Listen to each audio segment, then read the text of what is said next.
The trauma bay at Hargrove Memorial Hospital had seen bad nights before. This was not a bad night. This was a catastrophe. The man in room 7 had already broken a security officer's wrist, shattered a monitoring cart against the wall, and driven 3 trained nurses out of his room screaming. He weighed 210 pounds of pure combat muscle, and whatever was happening inside his mind right now was not a medical event. It was a war. The attending physician had ordered a chemical restraint 12 minutes ago. Nobody could get close enough to administer it. And somewhere down the hall, a quiet woman nobody recognized was about to walk straight into that room and do the impossible. Before we go any further, if you're new here, hit that subscribe button right now because this channel tells the stories nobody else will touch. Stories about ordinary people who turn out to be extraordinary. Hit the like button if you want more, and drop a comment below telling me what city and country you're watching from. I want to see exactly how far these stories have traveled. Now let's get back to Claire Donovan and the night that changed everything. Quote, Hargrove Memorial sat on the eastern edge of Calverton, a mid-sized city in the high desert of Nevada that had never quite decided whether it wanted to be a real city or a very ambitious truck stop. The hospital served 3 counties and a military installation 40 minutes north, which meant its trauma wing handled things that never made the local news.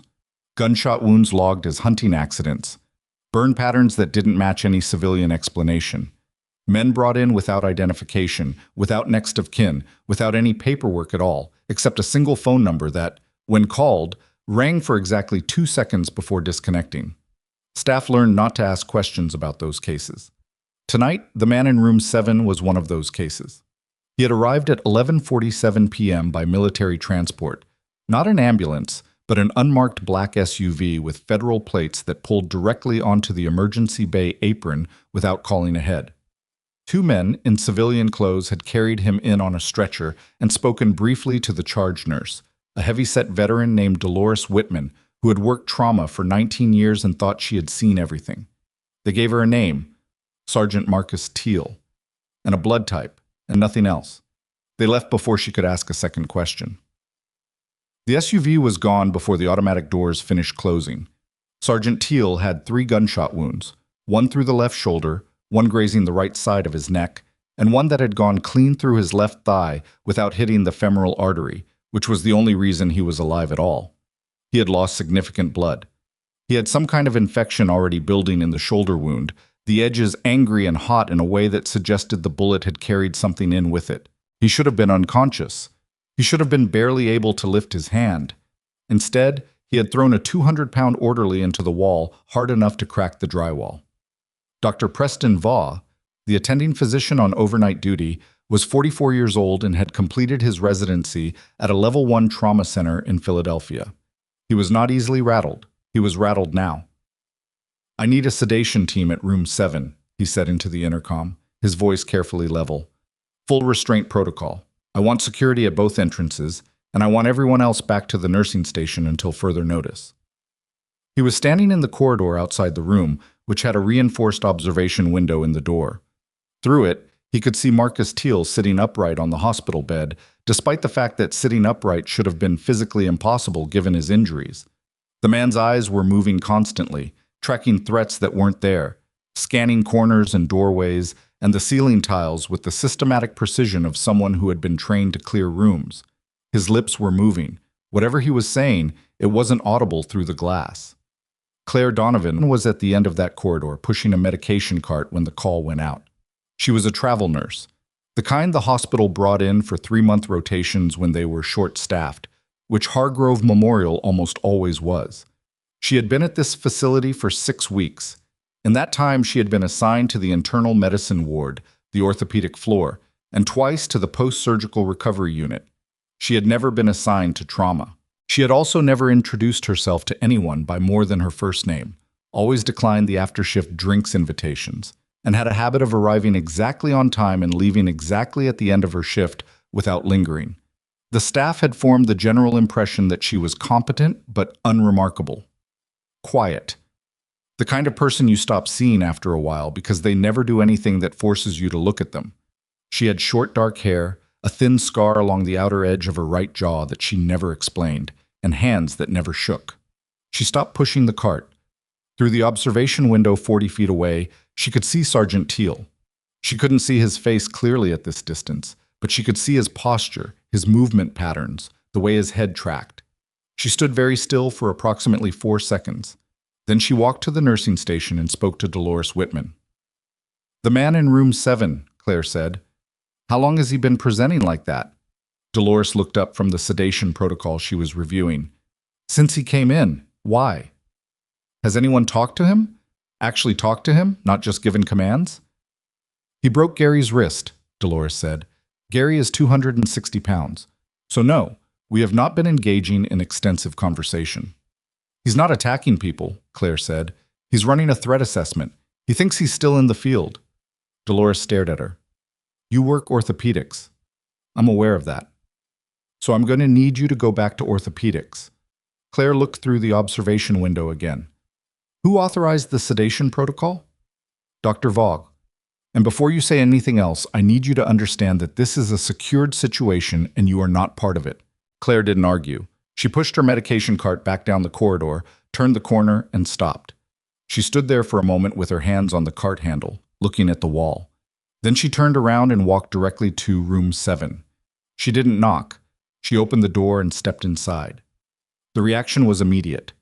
Marcus Teal came off the bed in a single movement, fast, far too fast for a man with 3 gunshot wounds, and put himself against the far wall with his hands up in a fighting stance.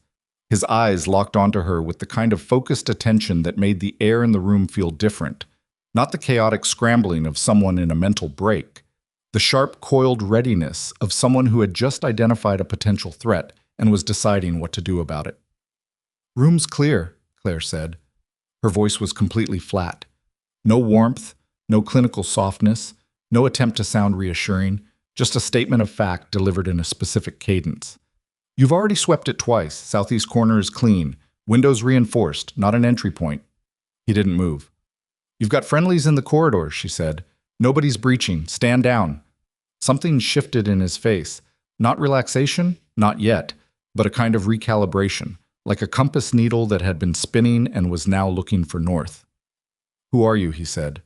It wasn't a question exactly. It was an identification challenge. "Donovan," she said. "I'm the one who's going to keep them from putting you under, if you let me." He stared at her for a long moment. His breathing was fast and audible. The wound on his neck had soaked through its dressing and there was a dark stain spreading through the gauze. He should have been in surgery an hour ago. Instead, he was standing against a hospital wall at midnight, holding himself upright by sheer force of will, trying to figure out if the woman in the doorway was going to try to kill him. "You're a nurse," he said. "Yes." "You walked in here alone?" "Yes." "That's a bad decision." "Probably," she said. "Sit down before you bleed through that dressing any further." He didn't sit down, but he lowered his hand slightly, which was something. Outside the room, Dolores Whitman had appeared at the observation window. Behind her were 2 security officers and Dr. Vaugh, who looked like a man watching someone play Russian roulette. His hand was on his radio. He had not pressed the call button yet, which meant some part of him was waiting to see what happened next. Claire stepped further into the room, not rushing, not hesitant, just crossing the space between her and the patient with the same measured deliberateness she'd use walking across a parking lot. "Your shoulder's infected," she said. "The wound on your neck is superficial, but it's bleeding because you keep moving. The leg wound is the least of your problems right now. You need antibiotics and surgical irrigation, probably within the next 2 hours, or you're going to be dealing with something a lot harder to treat than gunshot wounds." "I've had worse," he said. "I'm sure you have." She reached for the dressing on his neck, not asking permission, just reaching. "I'm going to change this." His hand came up and caught her wrist. Not hard, but solid. "I don't know you." "No," she said. "You don't." She met his eyes, held them. And then she said 5 words very quietly, in a particular sequence and cadence that would have meant nothing to anyone else in the world. The transformation was not dramatic. It was not the kind of thing you'd see in a movie, where a person's entire face opens up with sudden recognition and relief. It was smaller than that, and somehow more unsettling. His grip on her wrist loosened. The scanning movement of his eyes stopped. He looked at her, really looked at her, not threat assessing, just looking. and something behind his face went very, very quiet. "Red line protocol," he said. Almost no volume, just breath shaped into words. "That's over now," she said. "You're out of the field. This is a hospital in Calverton, Nevada. The date is the 14th. You've been out of theater for approximately 72 hours. Do you understand?" He sat down on the edge of the bed. It was not graceful. His left leg gave slightly, and he caught himself on the mattress frame, and for a moment she could see everything he was costing himself just to stay conscious. But he sat down. He let her reach for the dressing on his neck. He didn't stop her. She worked quickly and quietly. Clean dressing over the neck wound. Checked the shoulder, pressed the call button on the wall panel without explanation, and when the door opened a crack, she said, through the gap, "I need a fresh IV line, broad-spectrum antibiotics, and Dr. Vaugh in here, please." Slowly. There was a pause. Then Dolores' voice, careful, "Claire." "He's calm," Claire said. "Don't change that." The door opened the rest of the way. Dr. Vaugh came in with the deliberate, careful movements of a man diffusing something he didn't fully understand. He took in the scene, the patient sitting on the bed, no restraints, no security team, just this travel nurse rewrapping a dressing like it was any other Tuesday, and visibly recalibrated his evening. "Sergeant Teal," Vaugh said. "I'm Dr. Vaugh. I need to talk to you about your shoulder." Teal looked at him for a moment, then looked at Claire. She gave the smallest nod. "Okay," Teal said. It took 40 minutes to get him cooperative enough for a proper assessment. Not easy minutes. He flinched at sudden movements, twice reached for weapons that weren't on his body, and at one point stopped responding entirely for about 90 seconds while staring at a point on the ceiling that contained nothing visible. But he didn't hurt anyone. He let them work. And through all of it, Claire stayed in the room, not hovering over him, just present at the edge of the space, giving him something to orient to when the room went sideways in his head. At 1:15 a.m., when they finally got him stable enough to discuss surgical options, Vaugh pulled Claire into the corridor. "I want to know how you did that," he said. "Trauma response," she said. "He was dissociating. You just need to give them something concrete to anchor to." "That's not what you did. You said something to him." "What did you say?" "Something that gave him a reference point." Vaugh studied her. He was a smart man and he knew he wasn't getting the whole answer. "You've seen combat trauma before." "I've seen a lot of things," she said. "He needs that shoulder irrigated tonight. Are you doing it, or do I need to find someone who will?" He let it go, which was the correct decision, even if it didn't feel like one. What nobody in that corridor knew, not Vaugh, not Dolores, not the security officers who had spent the last 2 hours in a state of queasy relief, was that Claire Donovan was not simply a travel nurse with some trauma experience. The thin scar on her jaw had come from a vehicle rollover in a country she was not officially permitted to have been in. The 5 words she had spoken to Marcus Teal were a verification protocol from a classified communications program that had been officially discontinued 4 years ago. And the way she had read his threat assessment patterns from 40 feet away through a reinforced window was not intuition or nursing experience. It was training. Specifically, it was the product of 31 months embedded with a Joint Special Operations Task Force as a communications and intelligence specialist. Not a combat role officially, though the distinction had become somewhat academic during the 4th deployment. She had been good at it. Better than good. She had been the kind of asset that task force commanders fought over, the invisible infrastructure that kept people alive when everything else went sideways. And then she had left. Not under good circumstances. Not under any circumstances that would look clean on a record, or make sense to anyone who hadn't been there, or that she was willing to explain to a trauma physician at 1 a.m. in a Nevada hospital corridor. She had left, and she had become a nurse, and she had been very deliberately unremarkable for 3 years. She was still being unremarkable now, technically. She had talked a patient down from a trauma response and changed a dressing and asked for antibiotics. Completely routine. No reason for anyone to look at her any differently than they had before tonight. But something had shifted in the room when Teal had said those 2 words back to her, red line protocol, and she was still feeling the edges of it, because the red line protocol had been internal to a specific unit during a specific operational period, and only a handful of people had known it existed. The men and women on the task force, the communications chain above them, and the contractor network that had supported the mission on the ground. Teal had been on that task force. She hadn't recognized him at first. He'd looked different 4 years ago, and the wounds and blood loss had changed his face. But she recognized him now, which meant she also recognized something else. Marcus Teal should not have been in a civilian hospital in Calverton, Nevada. His unit had a dedicated medical protocol. Any personnel returning from classified operations with active wounds were supposed to go through the military's own treatment chain, Fort Harker, the secure medical facility 40 minutes north of here, the one attached to the installation that nobody in Calverton officially acknowledged. He should have gone there. The fact that he had ended up here instead, brought in by civilians in an unmarked vehicle with no paperwork and no official record, meant that either the protocol had broken down or someone had made a deliberate decision to route him outside the military medical system. Neither of those options was comforting. She went back into his room at 1:40 a.m. after Vaugh had gone to arrange the surgical team. Teal was lying back now, his eyes half closed, the antibiotics already working their way through the IV line. He looked exhausted in a way that went deeper than physical. "You need to sleep," she said. "Not yet." His voice was slower now, the edge of combat readiness finally bleeding out of it. "I need to know something." "What?" "Who brought me here?" She looked at him. "You don't know?" "I was conscious for about 40 seconds when we landed," he said. "I remember the doors of something, that's it. 2 men, civilian clothing, federal plates on the vehicle."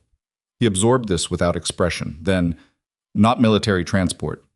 "No." "They show ID?" "No. They gave your name and blood type and left."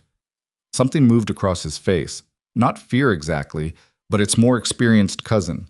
The kind of response you have when a thing you suspected turns out to be confirmed. "Donovan," he said, "you shouldn't be in this room." "Probably not." "I'm not saying that to be dramatic." He turned his head to look at her directly.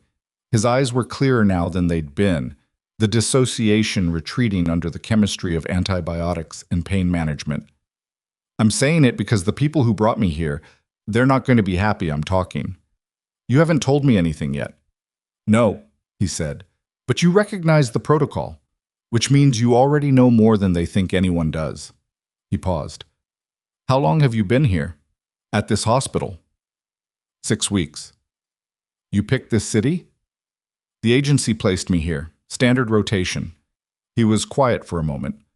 "What are the odds of that?" he said, and he didn't sound like he thought it was a coincidence at all.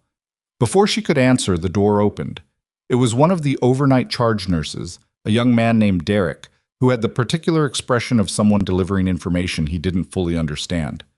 "Dr. Vaugh needs you," he said to Claire. "Something with the surgical schedule." She nodded, started for the door, then stopped.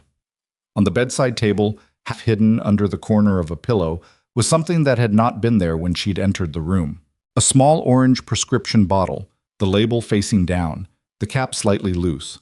It had not been there 40 minutes ago. She knew this with certainty because she had inventoried the room when she came in. Old habit, automatic, the kind of spatial accounting that her training had made involuntary. Someone had been in the room. She crossed to the table, picked up the bottle. The label was for a sedative, the name matching the existing prescription in the chart, except she had personally watched the IV line being set up, and the chart-ordered sedative had been administered through that line 2 hours ago. There was no reason for an additional oral dose to be present, and there was no reason for it to be under a pillow. She looked at the dosage on the label. 2 of these pills, given to a man with his current blood pressure and the existing medications in his system, would cause respiratory depression. Quietly. Without drama. The kind of thing that might look, on a chart, like a medication interaction. Tragic. Unpredictable. She put the bottle in her pocket. She looked back at Teal, who was watching her with eyes that had gone very still. "How's your pain level?" she said, making her voice completely normal. 4, he said. "Maybe 5. "That's what I thought," she said. She left the room. In the corridor, she passed Derek without looking at him, turned the corner to the nursing station, and stood for a moment with her back to the wall, holding the orange bottle in her closed hand.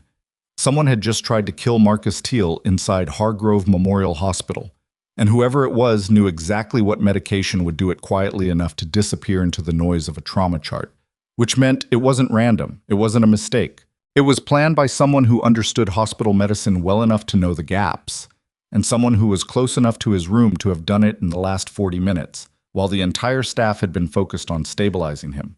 She thought about what he had said. The people who brought me here, they're not going to be happy I'm talking. She thought about the unmarked federal vehicle, the two men who had left without giving names. She thought about the Red Line protocol and the task force and the 4 years she had spent being deliberately invisible in a series of unremarkable nursing positions across the country. She opened her hand and looked at the bottle. Then she pulled out her personal phone, not the one the hospital had issued her, the other one, the one she kept in her inside jacket pocket, and took a photograph of the label. She sent it to a number she hadn't used in 14 months. The response came back in 40 seconds. It was 2 words: get out. She stared at those 2 words for 3 seconds, then put the phone back in her pocket. Get out was not a plan. It was a panic response from someone who understood enough about her situation to be scared on her behalf, which told her 2 things. Whoever was on the other end of that number still had enough access to know what the Red Line protocol meant, and they were afraid. Neither of those facts was useful to her right now. What was useful was the orange bottle in her hand, the man in room 7 with a compromised IV line, and the fact that whoever had placed that bottle had done so in the last 40 minutes and was almost certainly still inside the building. She walked to the nursing station and set the bottle on the counter in front of Dolores Whitman. "Where did this come from?" Claire said. Dolores looked at it. "That's the sedation script for room 7. "No, the script was administered through the IV line at 11:50. This is a duplicate. I found it in the room, under the pillow, cap loose." Dolores went still in the particular way that experienced nurses go still when they understand that something is very wrong and are deciding how wrong. She picked the bottle up, read the label, set it down. "You're sure it wasn't there before?" "I'm sure." "That's not possible. Nobody unauthorized has been in that room." "Someone was." Dolores looked at her for a long moment. "I need to call Dr. Vaughn." "Call him," Claire said. "And while you're doing that, I need the access log for room 7. Everyone who badged in or out in the last 2 hours." "That goes through security." "Then get security." She said it without raising her voice, which was somehow more effective than if she had. Dolores picked up the phone. Claire went back to the corridor outside room 7 and stood where she could see both the door and the length of the hallway in both directions. The overnight shift was quiet. 2 nurses at the far station, a custodian running a slow mop down the opposite wing, the low hum of the building's ventilation doing its work. Everything looked exactly like a hospital at 2 in the morning. She had learned, a long time ago, that this was precisely when things looked most like what they were trying to appear to be. The custodian at the far end of the hall made a turn and came back the other direction. Claire watched him. He was mopping with his left hand doing most of the work, and his right hand doing less than it should have been. Not dramatic, not obvious, just slightly wrong, the way everything slightly wrong eventually becomes visible if you've been trained to look. His badge was clipped at his hip rather than his chest, which meant she couldn't read it at this distance. His cart had the standard configuration: mop bucket, cleaning supply caddy, trash liner. But the trash liner was too full for this hour of a low-traffic night. She stayed where she was. He reached the end of the corridor, turned, and started back without looking at her. She moved to intercept him at the intersection. "Hey," she said. "Can I see your badge?" He stopped. He was about 50, heavy-set, with the kind of face that had stopped being memorable about 20 years ago. He unclipped the badge and held it out without expression. The name read, "Donahue, Facilities." "You been working this wing all night?" she asked. "Since 10, he said. "You badge into any patient rooms?" "Trash pickup, standard." "Room 7? Something very small happened behind his eyes. Gone in less than a second. "Not yet. I work south to north." "Room 7 is south of here." He looked at her. "I might have missed it." "Right," she said. She handed the badge back. "Thanks." She let him go. She watched him push the cart around the corner and disappear, and then she walked immediately to the nursing station and said, to no one in particular, "I need someone to check the south stairwell right now." Nobody moved fast enough. She went herself. The south stairwell was empty. 1 flight down, the heavy fire door to the parking level was just finishing its automatic close. She could hear the latch engage. She pushed through and took the stairs at a run, hit the parking level door, came out into the cold concrete smell of the basement garage. The custodian was 40 feet ahead of her, walking fast, the cart abandoned at the stairwell entrance. He had a phone to his ear. She could have called out. She could have gone back for security. She had approximately 2 seconds to make a decision, and she made it the same way she had always made decisions in the field, on incomplete information, under time pressure, accepting that every option had costs. She didn't call out. She followed him, staying back far enough that her footsteps didn't echo the same as his. He was talking, but the acoustics of the garage swallowed the words until she got closer. Then she caught fragments, not enough for context, but enough for tone. He was reporting to someone, clipped and efficient, the cadence of a professional communicating status, rather than having a conversation. He reached a gray panel van parked in the far corner of the level, opened the passenger door, and got in. She stopped behind a concrete pillar and watched the van. The engine didn't start. The lights didn't come on.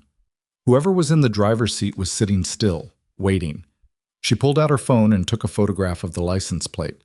Then she sent it to the same number she'd used before, with a single addition, Nevada plate. Basement garage, Hargrove Memorial. The response this time took 4 minutes. That plate belongs to a vehicle registered to a subsidiary of Halcyon Defense Solutions. Do not engage. I mean it this time. She put the phone away. Halcyon Defense Solutions. She knew the name the way you know the name of something you've heard in passing, in conversations that were happening in adjacent rooms and stopped when you walked in. A private defense contractor. Mid-sized, by industry standards. Not one of the giants, but substantial. The kind of company that won government contracts for logistics and communications infrastructure. The kind of contracts that had long procurement chains and heavy classification and very little public accountability. The kind of company that might have been involved in the operational support for a classified joint task force. The kind of company that would have a reason to want the last surviving member of that task force to not wake up from his hospital stay. She walked back to the stairwell. Dr. Vaugh was in the corridor outside room 7 when she got back, holding the orange bottle and looking like a man who had just discovered the ground under him was less solid than he'd assumed. Dolores was beside him. 2 security officers were at the nursing station, one of them on a radio. "Where did you go?" Vaugh said. "Following up," Claire said. "Following up on what? You can't just—" He stopped, recalibrated. "This bottle. You're certain it wasn't part of the dispensing protocol?" 100%.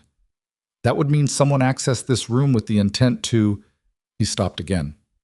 The word he was not saying was murder, and she could see him working around it, because saying it out loud in a hospital corridor at 2 in the morning made it real in a way that his mind was still trying to resist. "Yes," she said simply. "I'm calling the police." "You should." She looked at him directly. "And while you're doing that, I need you to remove the existing IV line in room 7 and start a completely fresh one.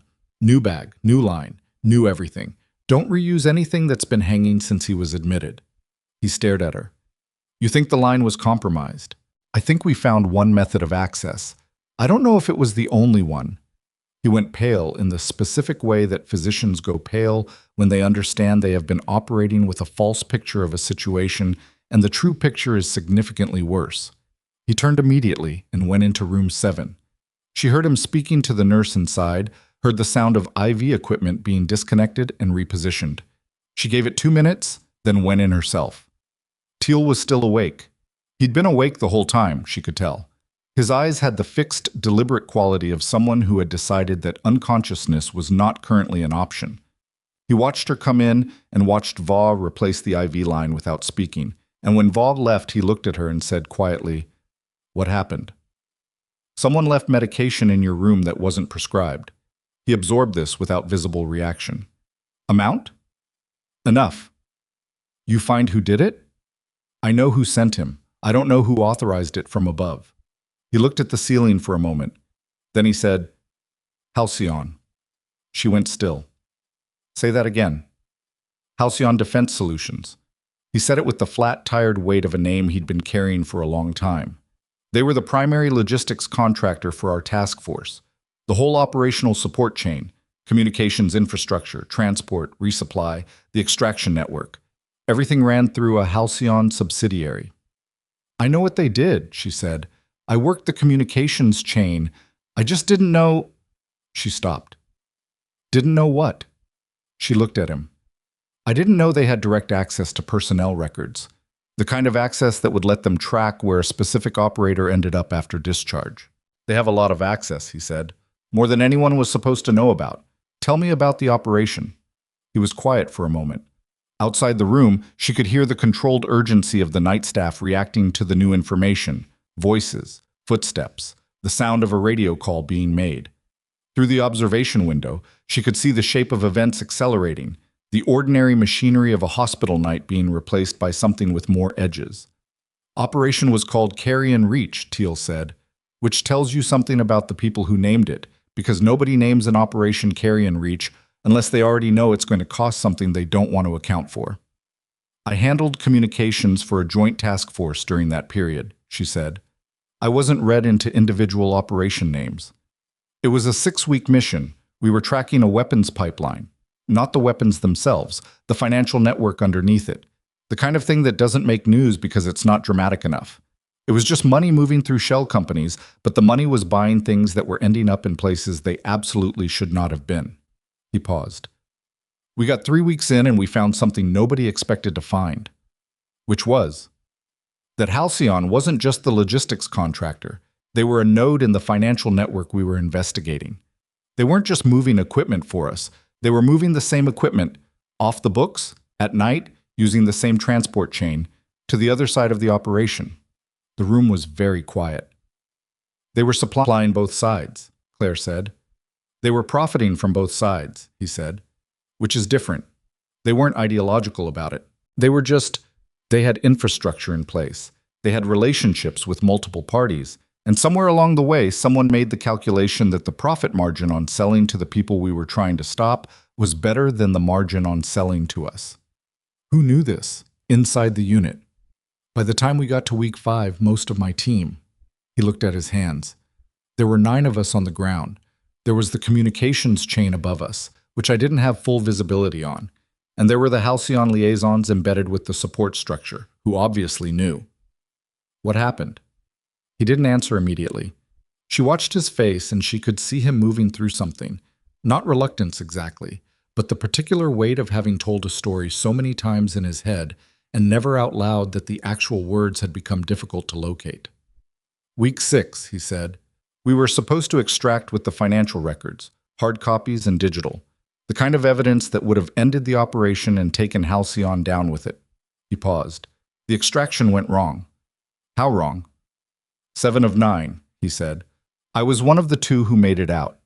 The other one died in a VA hospital in Tucson 8 months later, officially from complications related to injuries sustained in service. His name was Pollard." She said nothing. "I've been trying to find the records for 3 years, he said. "The evidence we collected. It was in the extraction package. When the mission officially didn't happen, the evidence officially didn't exist, which means it went somewhere that doesn't have an address. Halcyon's servers. That's my best guess. That's why they want you dead," she said. "Not just because you know what happened, because if someone believed you, if you got to the right people with enough credibility, it would be enough to trigger an investigation. And an investigation would find the servers, and the servers would end them." "Yes." She sat down in the chair beside the bed. Not because she was tired, though she was, but because she needed to think, and thinking while standing felt like it was asking the wrong thing of her body right now. "The people who brought you here tonight," she said. "The ones in the federal vehicle. Who were they?" "I don't know.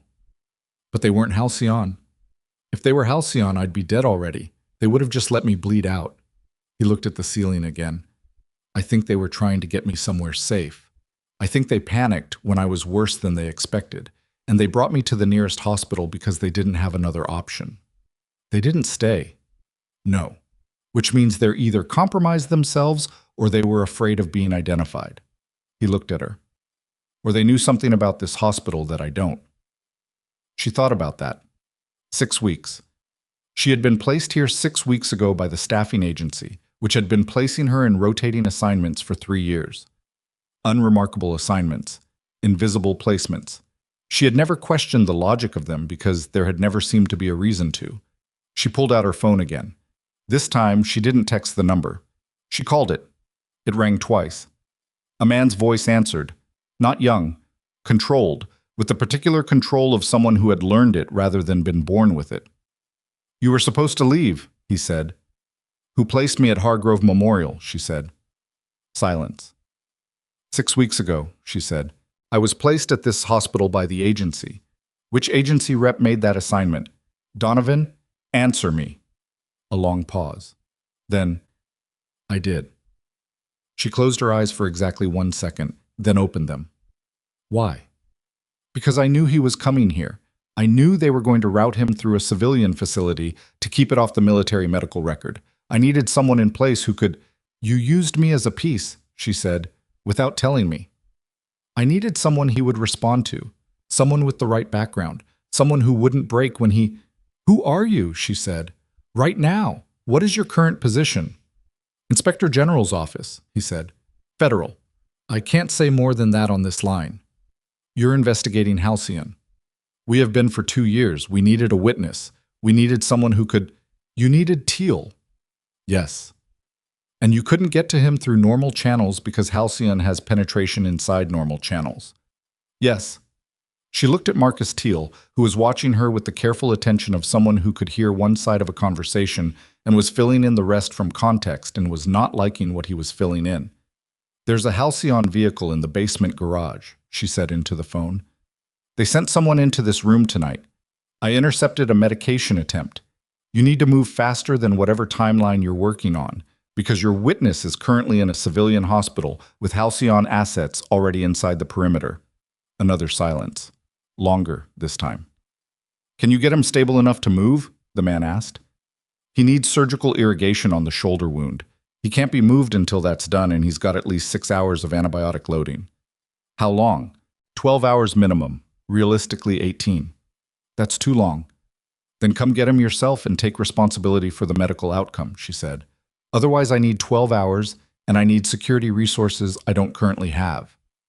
I'll make some calls, he said. Make them fast, she said. She ended the call. Teal had not looked away from her. IG office, he said. Apparently, they've been building a case. Yes. 2 years, he said, and there was something in his voice that wasn't quite bitterness, more like the exhaustion of someone who has been surviving on borrowed time for so long that learning there was a plan all along doesn't feel like relief, just recontextualization of the same suffering. I've been running for 2 years and there's been a federal investigation the whole time. They needed you to survive long enough to testify, she said. I think you were supposed to be a controlled variable, something that went wrong. Everything went wrong, he said. That's the whole story. She stood up, moved to the door, stopped. I need to ask you something. Go ahead. The communications chain for Carry and Reach, the people above the task force, who handled the signal traffic on the military side. He looked at her. You handled it. The forward communications. Down at the operational level. Above me, she said. The relay chain. He thought for a moment. There were 2 people between your level and command, a captain named Forsyth and a civilian contractor attached to the intel section. Forsyth is dead. Heart attack 2 years ago, which I don't believe for a second. The contractor, she said. I never had a name, just a call sign. She looked at him steadily. What was the call sign? Ironside, he said. The word landed in the room like something physical. She had used that call sign. Not as her own designation, she had been Relay 7 in the operational chain, but she had routed traffic through Ironside. She had sent and received communications through that node for 6 weeks, and she had never known who was on the other end because that was the point of a secure relay architecture. You didn't know the nodes. You just knew the traffic. Someone had been listening to everything, every communication, every status update, every fragment of intelligence that had moved through the task force's signal chain, sitting at the relay node with access to the entire operational picture. Someone had known exactly what the team found. Someone had known about the evidence. Someone had known about the extraction and the route and the timeline. Someone with a call sign had given Halcyon everything they needed to make sure that extraction failed, and she had routed traffic through them for 6 weeks without knowing their name. She opened the door. Donovan, Teal said. She looked back. Whatever you're thinking right now, he said, don't do it alone. She went back into the corridor. The hospital around her had settled into a fragile calm. Police had been called, security was posted, the surface of the night had been managed back into something that looked like order. Dolores was at the nursing station filling out an incident report. Dr. Vaugh was speaking in low tones with two uniformed officers near the elevator bank. Claire walked past all of it, down the corridor, around the corner, and into the small staff break room that she knew from 6 weeks of quiet observation was always empty between 2 and 4 in the morning. She sat down at the table. She thought about what Teal had said about Ironside, about the relay chain, about the extraction that had gone wrong. She thought about the 2 words she'd sent to the number and the 4-minute response. She thought about the IG official who had placed her here deliberately, who had used her without her knowledge, who had said I needed someone he would respond to.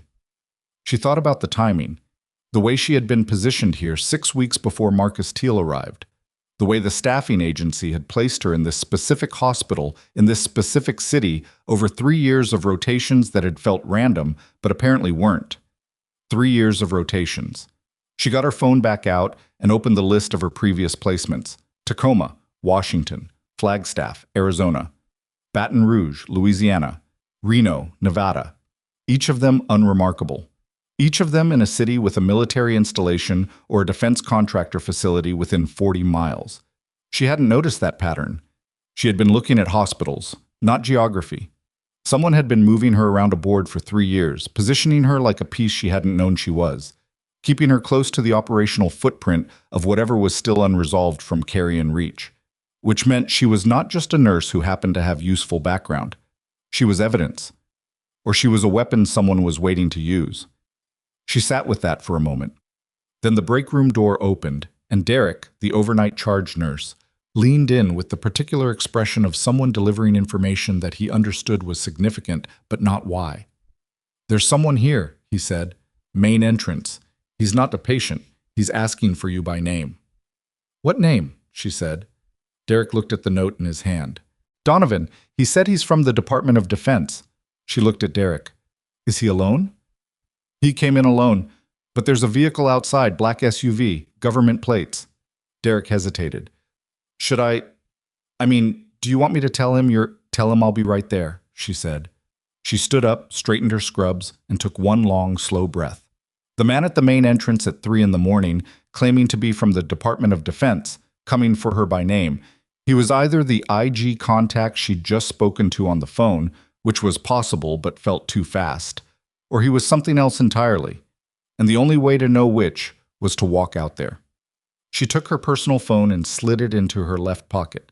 She took the orange prescription bottle, still in her right pocket, and wrapped her hand around it. Then she walked toward the main entrance, and the night opened up in front of her like something that had been waiting a long time to begin. The main entrance of Hargrove Memorial at 3 in the morning was mostly glass and fluorescent light, the kind of space that felt exposed from every direction.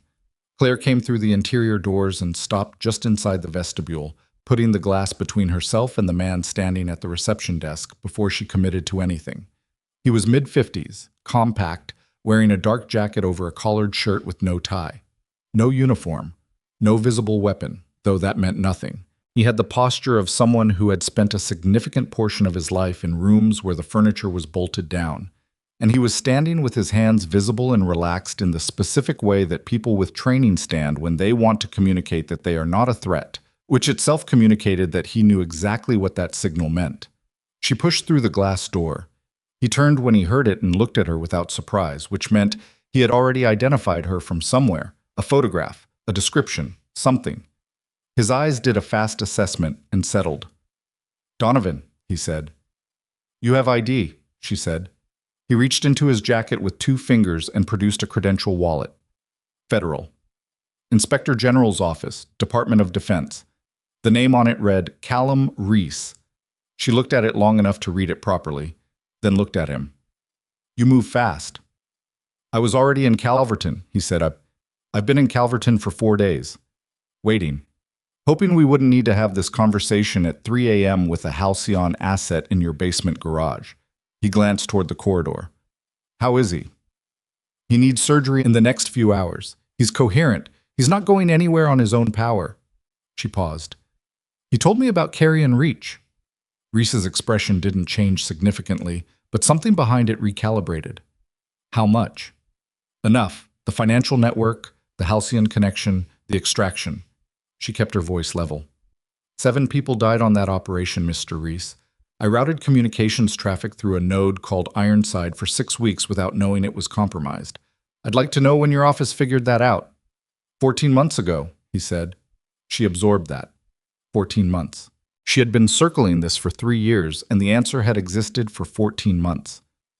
And you didn't reach out. We didn't know your role in the chain. We weren't sure if you were a witness or a suspect, she said. The distinction mattered legally. He said it without apology, which she found she respected more than she would have respected an apology. We've since established your position clearly. Good for you, she said. There's a man in a room down this hall who has been surviving on his own for 2 years because your timeline mattered legally. I want to know what you actually have and what you actually need. And I want to know it right now, because someone tried to kill your witness 40 minutes ago, and I am the only reason they didn't succeed. Reese looked at her for a moment. Then he said, "Can we sit down?" "No," she said. He accepted that.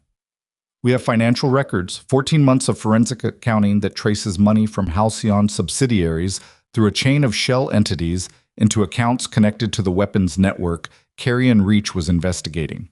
We have internal communications, emails, memos, encrypted messaging logs that are by senior Halcyon leadership. He paused. What we don't have is the operational evidence, the records from the mission itself, the intelligence the team collected on the ground before the extraction. Because it's on Halcyon servers. Because it's on their servers, yes. And we cannot compel access to those servers without a warrant, and we cannot get a warrant without establishing probable cause at a level that a federal judge will sign off on, and every time we get close to that threshold, something happens. What kind of something? Witnesses become unavailable, he said. Evidence chains develop procedural problems. One of our investigators was removed from the case 8 months ago after an anonymous complaint that turned out to be fabricated. But the review took 3 months, and by the time he was cleared, the momentum was gone. He looked at her steadily. Halcyon has penetration inside the federal legal system. Not deep, but enough. They know when we're moving, and they know how to slow us down. Ironside, she said. We believe so.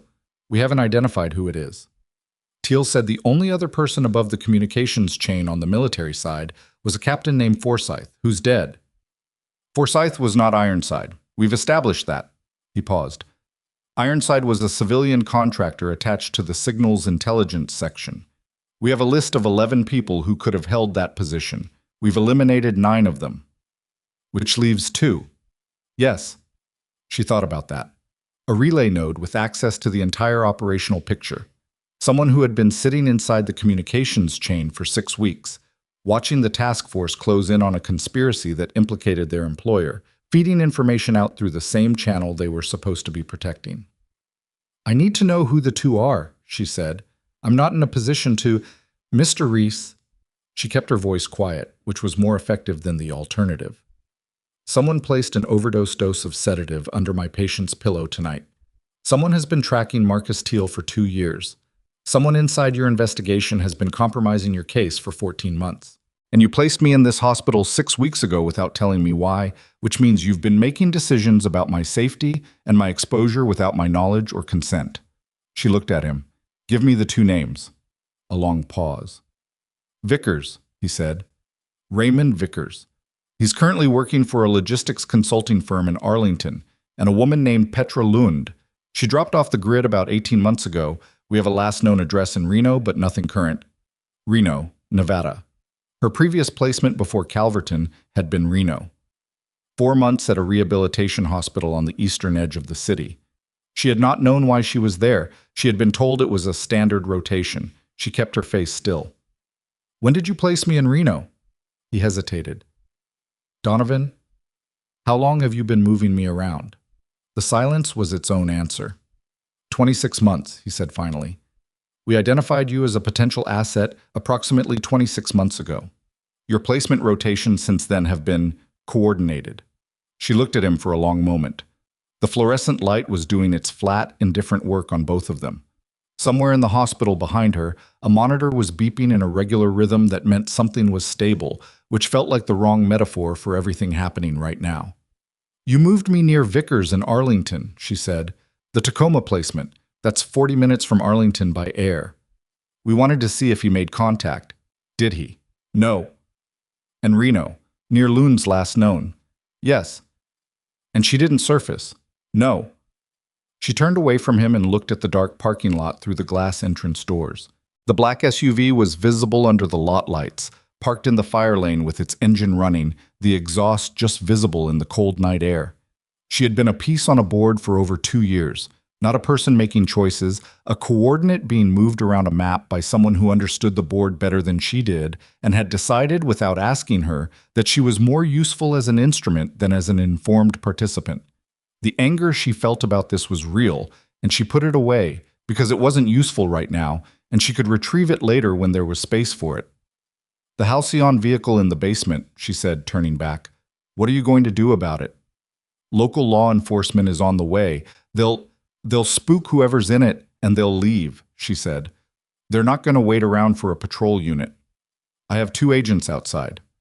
Then tell them to move now, before whoever called it in realizes the attempt failed and decides to escalate. He pulled out a radio and spoke into it quietly. She watched him and listened to the gaps. She was already thinking past the garage. The Halcyon asset in the van was a problem that Reese's people could handle or couldn't. What she was thinking about was the 18-hour window. Teal needed surgery and antibiotic loading before he could be safely moved, and 18 hours was a long time to hold a position that had already been penetrated once. The fake custodian had gotten onto the floor without triggering any alert that the overnight staff had been aware of, which meant either his badge access had been legitimately provisioned, which required inside cooperation, or the access control system had a vulnerability that had been exploited. Either possibility meant the hospital itself was not a safe perimeter. She went back to Teal's room. He was sitting up when she came in, which was worse than lying down from a medical standpoint, but she understood why. Horizontal felt like a position of vulnerability, and he had already been vulnerable enough tonight. He looked at her when she came in and read something in her face. How bad, he said. Bad enough. She sat down in the chair. They've been running an investigation for 14 months. They have financial evidence, but they need the operational records, the intelligence you collected during Carrion Reach. They believe those records are on Halcyon's servers. They are, he said. I know exactly where they are, or where they were. Things move, but the core archive doesn't. Halcyon has a primary secure server facility built into their headquarters in Reston, Virginia, and a secondary installation that they operate under a subsidiary name in a data center outside of... He stopped.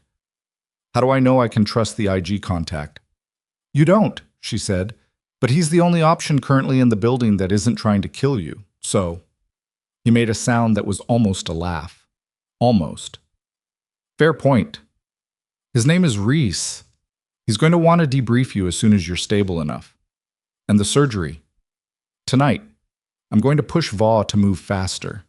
She looked at the IV line, the monitors, the dressing on his shoulder that was holding but not happily. The infection is aggressive. If we wait until morning, I'm concerned about septic progression. So don't wait until morning. I'm a nurse. I can push, but I can't order. Then push. She stood up. At the door she stopped, not quite turning around. The secondary server installation. Under the subsidiary name. Where? Data center outside Elko, Nevada, he said. About 4 hours northeast of here. She filed that away and went to find Dr. Vaugh. Vaugh was in his office, which was barely large enough for a desk and 2 chairs, writing up the incident report for the medication tampering with the focused intensity of a man doing paperwork as a displacement activity. He looked up when she came in. I want to move up the surgical schedule, she said. I've already contacted the on-call surgical team. They're available at 6 a.m. I want to do it at 4. He put down his pen. That's 2 hours from now. I know when 4 a.m. is. The prep alone can be done in 90 minutes if we start now, she said. His shoulder temp is 39.4 and rising. If that infection tracks the way I think it's going to track, by 6 a.m. we're going to be dealing with a fever spike that complicates anesthesia and increases the risk of septic shock during the procedure. 2 hours earlier isn't aggressive, so it's the difference between a controlled surgical environment and a crisis response. Vaugh looked at her for a long moment. She had noticed, over the past 3 hours, that he had gone through a series of perceptual shifts regarding her, from dismissal to grudging acknowledgement to something that was approaching respect but still had a question mark attached to it. He was a good physician in the specific sense that he was capable of updating his assessment when new information demanded it. Not every physician was. If the surgical team can be ready by 4, he said. I'll make sure they can, she said. She spent the next 20 minutes doing exactly that, which involved conversations with 3 different people, 2 of them initially resistant and 1 of them actively annoyed, and resulted in a surgical prep beginning at 3:40 a.m. with a team that was operating on insufficient sleep and too much coffee, which was its own kind of professional risk, but a more manageable one than the alternative. At 3:55, while Teal was being prepped, Reese appeared in the corridor outside the surgical suite and pulled her aside. The van in the garage, he said. It was empty when my people got there. She absorbed this. How long ago? 20 minutes. Engine was still warm. So they were watching the entrance. They saw me come out to meet you, they made a decision, and they left before your people could close the distance. That's my read.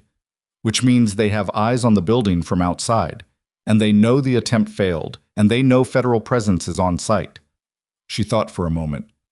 They're going to regroup, they'll want to know how much Teal has talked, and they'll want to know what the IG has. They may already know what the IG has, Reese said, if Ironside is still active. Which of the 2, Vickers or Lund, has current access to federal investigative channels? Vickers' consulting firm does contract work for 3 different federal agencies, he said. Not DOD, but adjacent. Adjacent is enough if you know where to look. She looked at the closed door of the surgical suite. I want Teal moved the moment he's stable enough to travel, not 18 hours, as fast as medically possible. Where? Somewhere that isn't in any database that a Halcyon contractor can access. She looked at him. You have a facility. I know you have a facility. The IG doesn't run operations like this without a controlled environment somewhere. He hesitated. Mr. Reese, she said with a patience she didn't fully feel. I've spent the last 3 hours managing a murder attempt, a compromised perimeter, and a surgical escalation, and I've been doing it on 6 weeks of cover that your office constructed without my knowledge. I am done being managed. Tell me where your facility is. Fort Harker, he said. The installation north of here. We have a secure medical unit there that's off the official manifest. The installation 40 minutes north, she said. The one Teal should have been taken to when he first arrived. Yes. Why wasn't he? Reese was quiet for a moment. Because someone inside the Fort Harker chain leaked his incoming status during a previous extraction attempt. 8 months ago. He was supposed to come in through the military medical system, and instead the welcome party that was waiting for him wasn't ours. She thought about the 2 men in the unmarked federal vehicle, the panicked decision to bring him to a civilian hospital instead, the prescription bottle under the pillow, the fake custodian with the overfull trash bag. They leaked it from inside Fort Harker, she said. From inside someone at Fort Harker, he said. We don't know who. We've been operating blind on that for 8 months. So your secure facility is at an installation that has a known leak. We've tightened the... Your secure facility, she said slowly, is at an installation with a known leak, and you were planning to move a federal witness there. Reese had the specific expression of someone who knew they were about to be told something they didn't want to hear and couldn't argue with. Then we don't move him to Fort Harker, she said. We move him somewhere else. I don't have another option within range. I do, she said. She thought about Elko. 4 hours northeast. The data center that housed the secondary Halcyon server installation. She thought about the operational records from Carrion Reach sitting inside those servers, the evidence that could end the investigation, the thing that Halcyon was killing people to protect. She thought about what it would mean to stop running and start moving towards something instead. I need a vehicle, she said. Something clean, not federal plates, nothing that shows up in any database Halcyon has access to. And I need a medical transport kit, the kind that can maintain IV access and monitoring for a 4-hour road transit. Reese stared at her. You're not suggesting... I'm suggesting we use the 18 hours differently than you planned. She looked at him with the full weight of the last 4 hours in her expression. They know this hospital. They know Fort Harker is compromised. They don't know where I'm going because I haven't told anyone, and I'm not going to. Donovan, you are not a field operative. I'm a nurse, she said, which is exactly what Marcus Teal needs for the next 12 hours. And I'm the only person in this building right now whose location and plans are not accessible to Raymond Vickers or Petra Lund or anyone else connected to Halcyon's intelligence chain. She held his eyes. That's not nothing. He looked at her for a long time. She could see him running the calculation. Risk assessment, resource assessment, the math of bad options against worse ones. She recognized the calculation because she had run it herself multiple times tonight. The vehicle, he said finally. I can have something to you within 2 hours. Make it 1, she said. And I need the surgical team to understand that we're planning a transport the moment he's stable. They need to close with that in mind. She went in to tell them. The surgery took 93 minutes. She was in the scrub anteroom for most of it, not in the suite itself, but close enough that she could hear the team working, the quiet professional shorthand of people doing a difficult job in a state of imperfect readiness, the sound of irrigation and suction and instruments, the specific rhythm of a procedure that was going correctly without going easily. Teal's blood pressure dropped twice and came back both times. The infection in the shoulder wound was worse than the external presentation had suggested. There was necrotic tissue that needed debriding, which added time, and the surgeon, a compact woman named Dr. Faye Okafor, who had been pulled from sleep and arrived looking irritated and performed brilliantly. Anyway, said afterward that if they had waited until 6 a.m., it would have been a significantly more complicated situation. By 5:30, Teal was in recovery, stable, still under anesthesia but trending toward consciousness at a pace that Okafor described as appropriate given his pre-surgical condition. By 5:50, the vehicle Reese had sourced was in the hospital's ambulance bay, a plain gray transit van, no markings, with a civilian plate registered to a logistics company that was apparently a legitimate IG shell. The back had been fitted with a transport gurney, a portable monitor, a 12-hour IV supply, and a medication kit that Reese's people had assembled from somewhere, because it was more complete than she'd expected. She didn't ask where it had come from.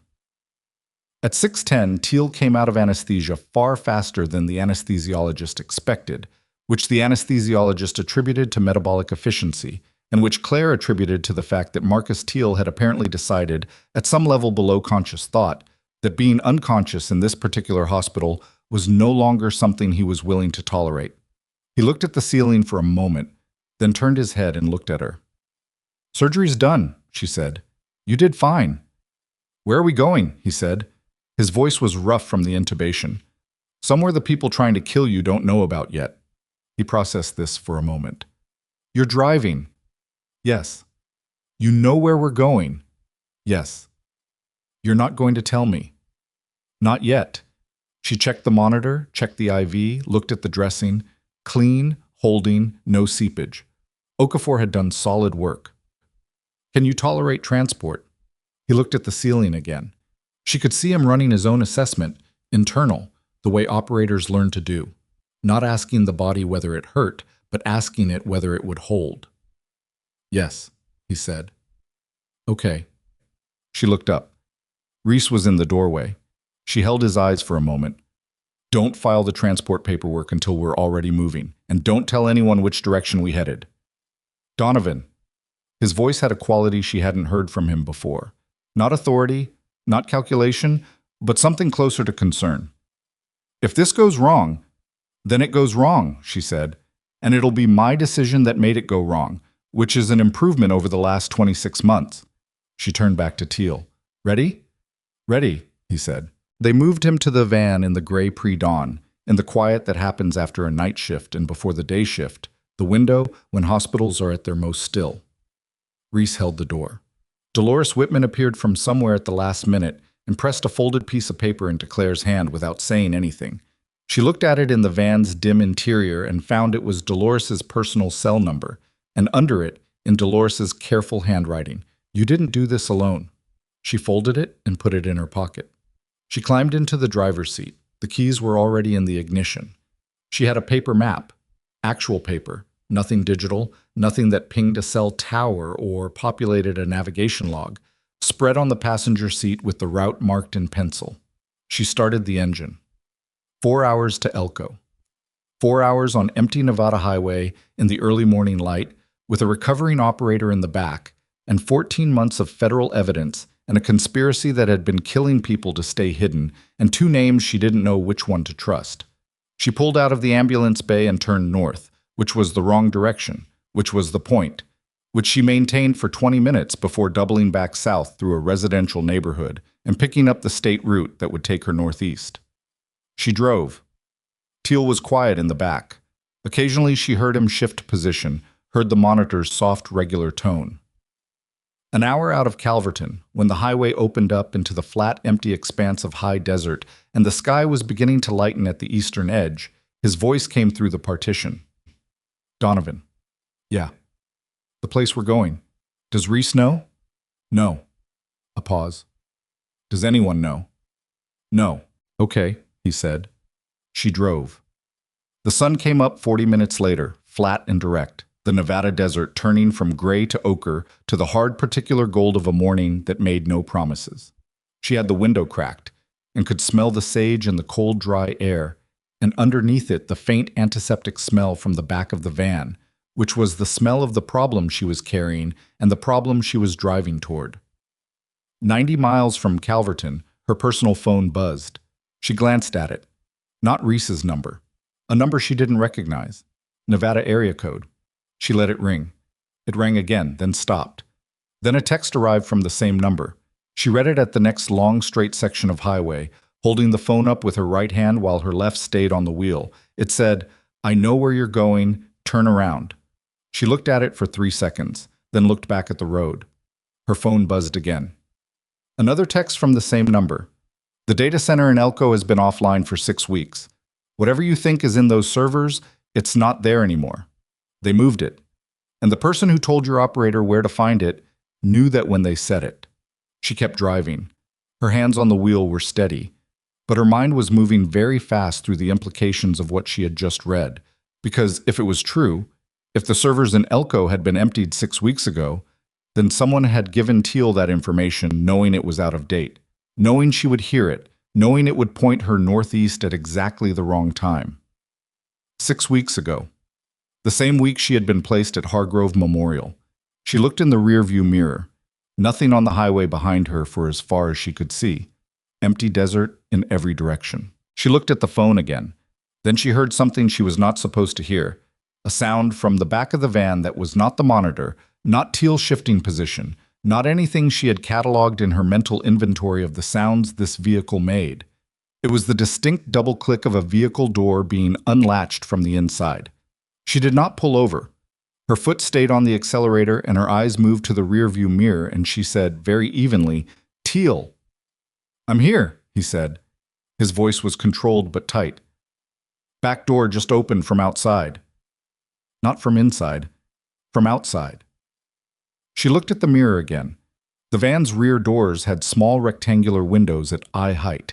She could see through them at an angle, a narrow slice of the highway behind them. Empty road. But the door had definitely moved, the handle mechanism engaging, and that meant someone had used a key or a bypass tool from outside, which meant she floored it. The van lurched forward, the engine protesting the sudden demand, and behind her she heard the rear door swing open fully and then slam against its own stop as inertia caught it. Through the mirror she saw a shape, a vehicle, dark, that had been directly behind them and was now falling back as she accelerated. And it had been close, far too close, the kind of close that meant it had been pacing them without lights. "How bad?" Teal said. "One vehicle behind us. They had a bypass tool on the door. They were going to board us while moving." "How far to the next town?" She glanced at the paper map on the passenger seat. 30 miles. Place called Dunmore. Census population 1,200. Don't go there." "I know," she said. Taking a tail into a small town was how you got civilians caught in whatever happened next.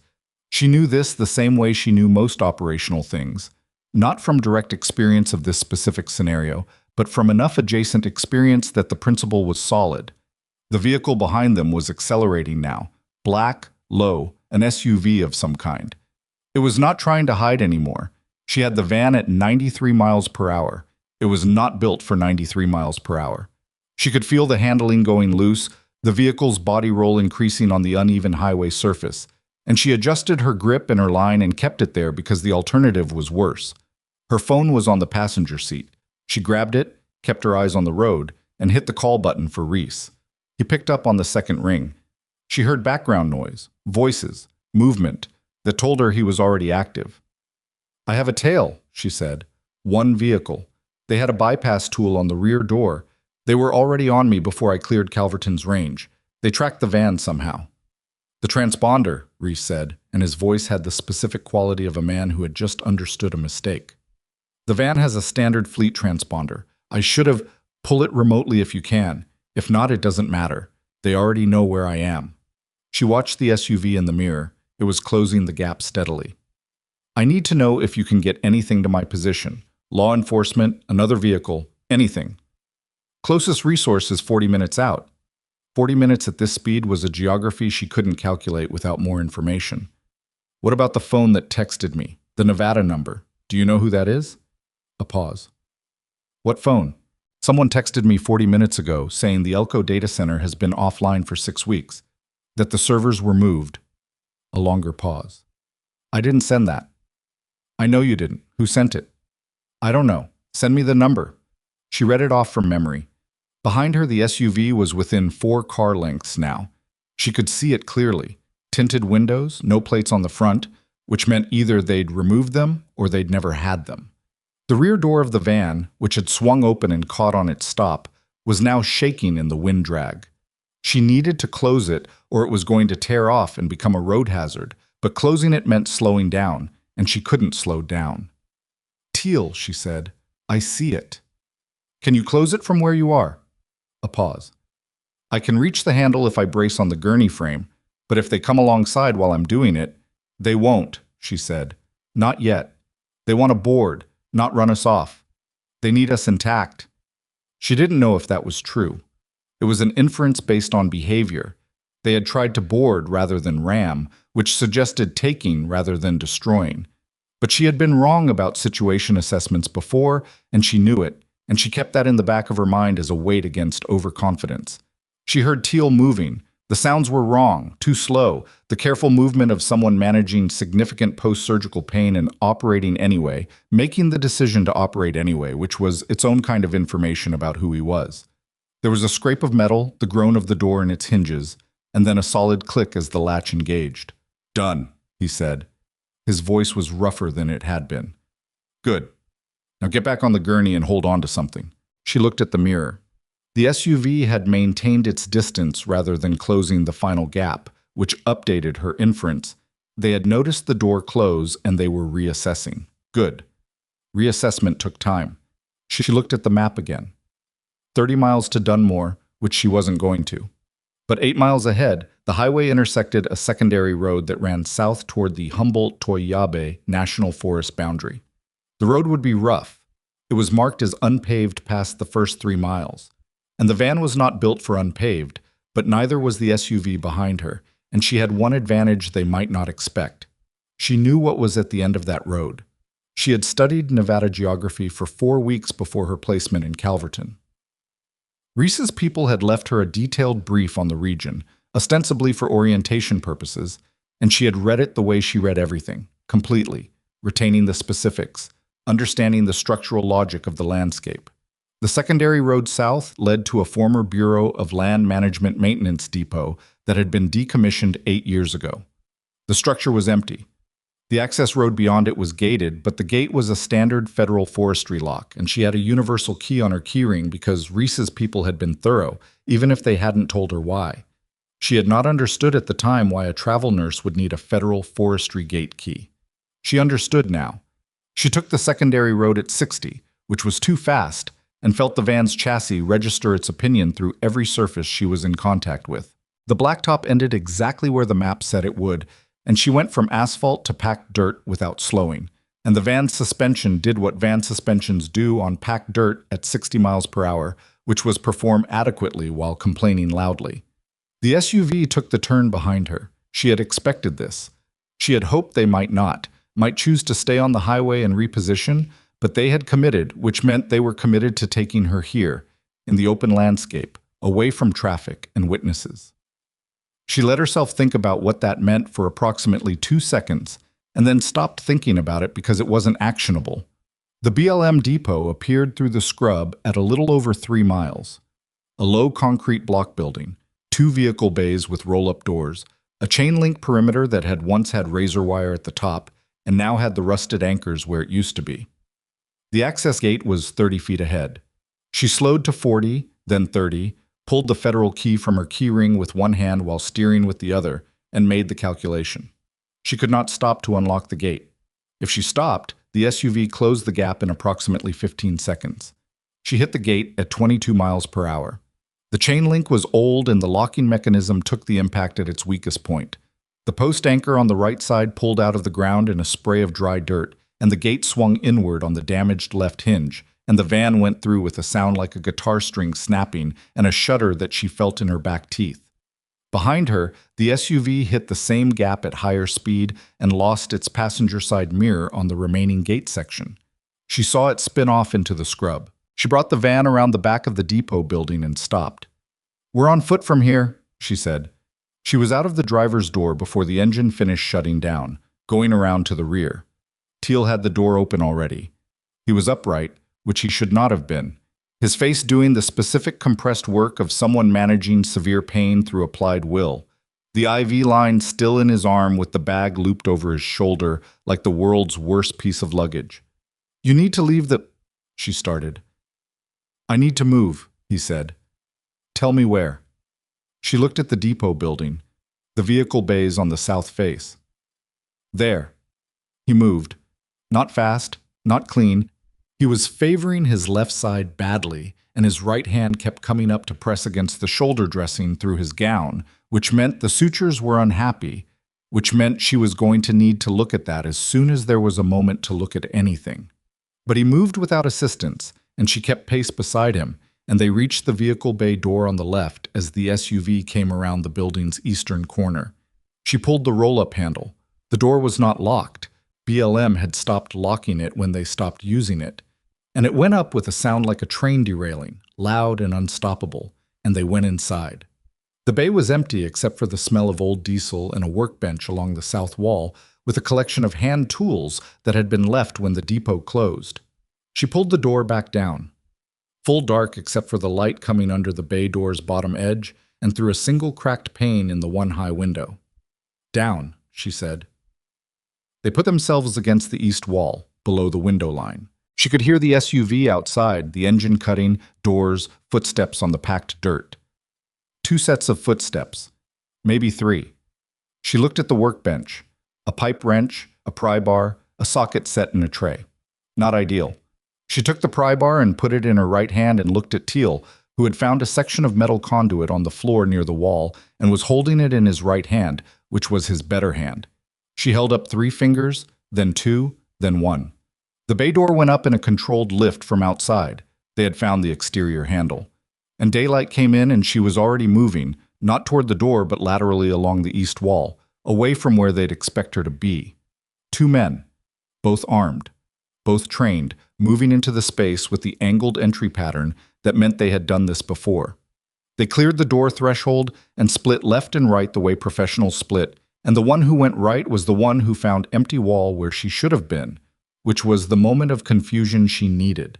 She hit him with the pry bar across the forearm rather than the head, which was the decision she made in the half-second available, because she needed him able to talk and not dead. He dropped the weapon and she was on it before he had finished reacting, putting the gun between them. The second man had turned toward the sound.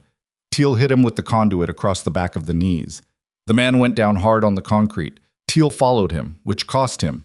She heard the sharp intake of breath that meant the sutures, and she didn't have time to address that. The second man was scrambling, trying to turn, and she put herself between him and his weapon, which had slid 3 feet across the floor, and said very clearly, "Stop." He stopped. Both men down. Neither incapacitated permanently. The first was cradling his arm and would have a fracture, maybe 2. The second was on his back with Teal's knee on his sternum, which Teal should not have been doing and was not going to stop doing until she told him it was handled. She looked at the first man. "Halcyon." Not a question. He didn't answer. "The text that was sent to my phone 40 minutes ago," she said. "Who sent it?" "Nothing." "The Elko data center," she said. "Where did the servers go?" The first man looked at her with the specific expression of someone who had been trained to resist direct questioning and was engaging that training. She had seen the expression before, on a different continent, in different circumstances. She crouched in front of him. "I'm going to tell you something. Your employer has been the subject of a federal investigation for 14 months. This morning, I transmitted the name Halcyon Defense Solutions, the name Raymond Vickers, and the name Petra Lund to an Inspector General's agent with full federal authority. Whatever operational security Halcyon has maintained until this moment is over." She watched his face. "I'm not asking you to betray your employer. I'm asking you to calculate whether your employer is going to be in a position to protect you 6 months from now." Something shifted in his expression. Not much, but something. "The servers went to the primary facility," he said. "Reston." "When?" 6 weeks ago. 6 weeks.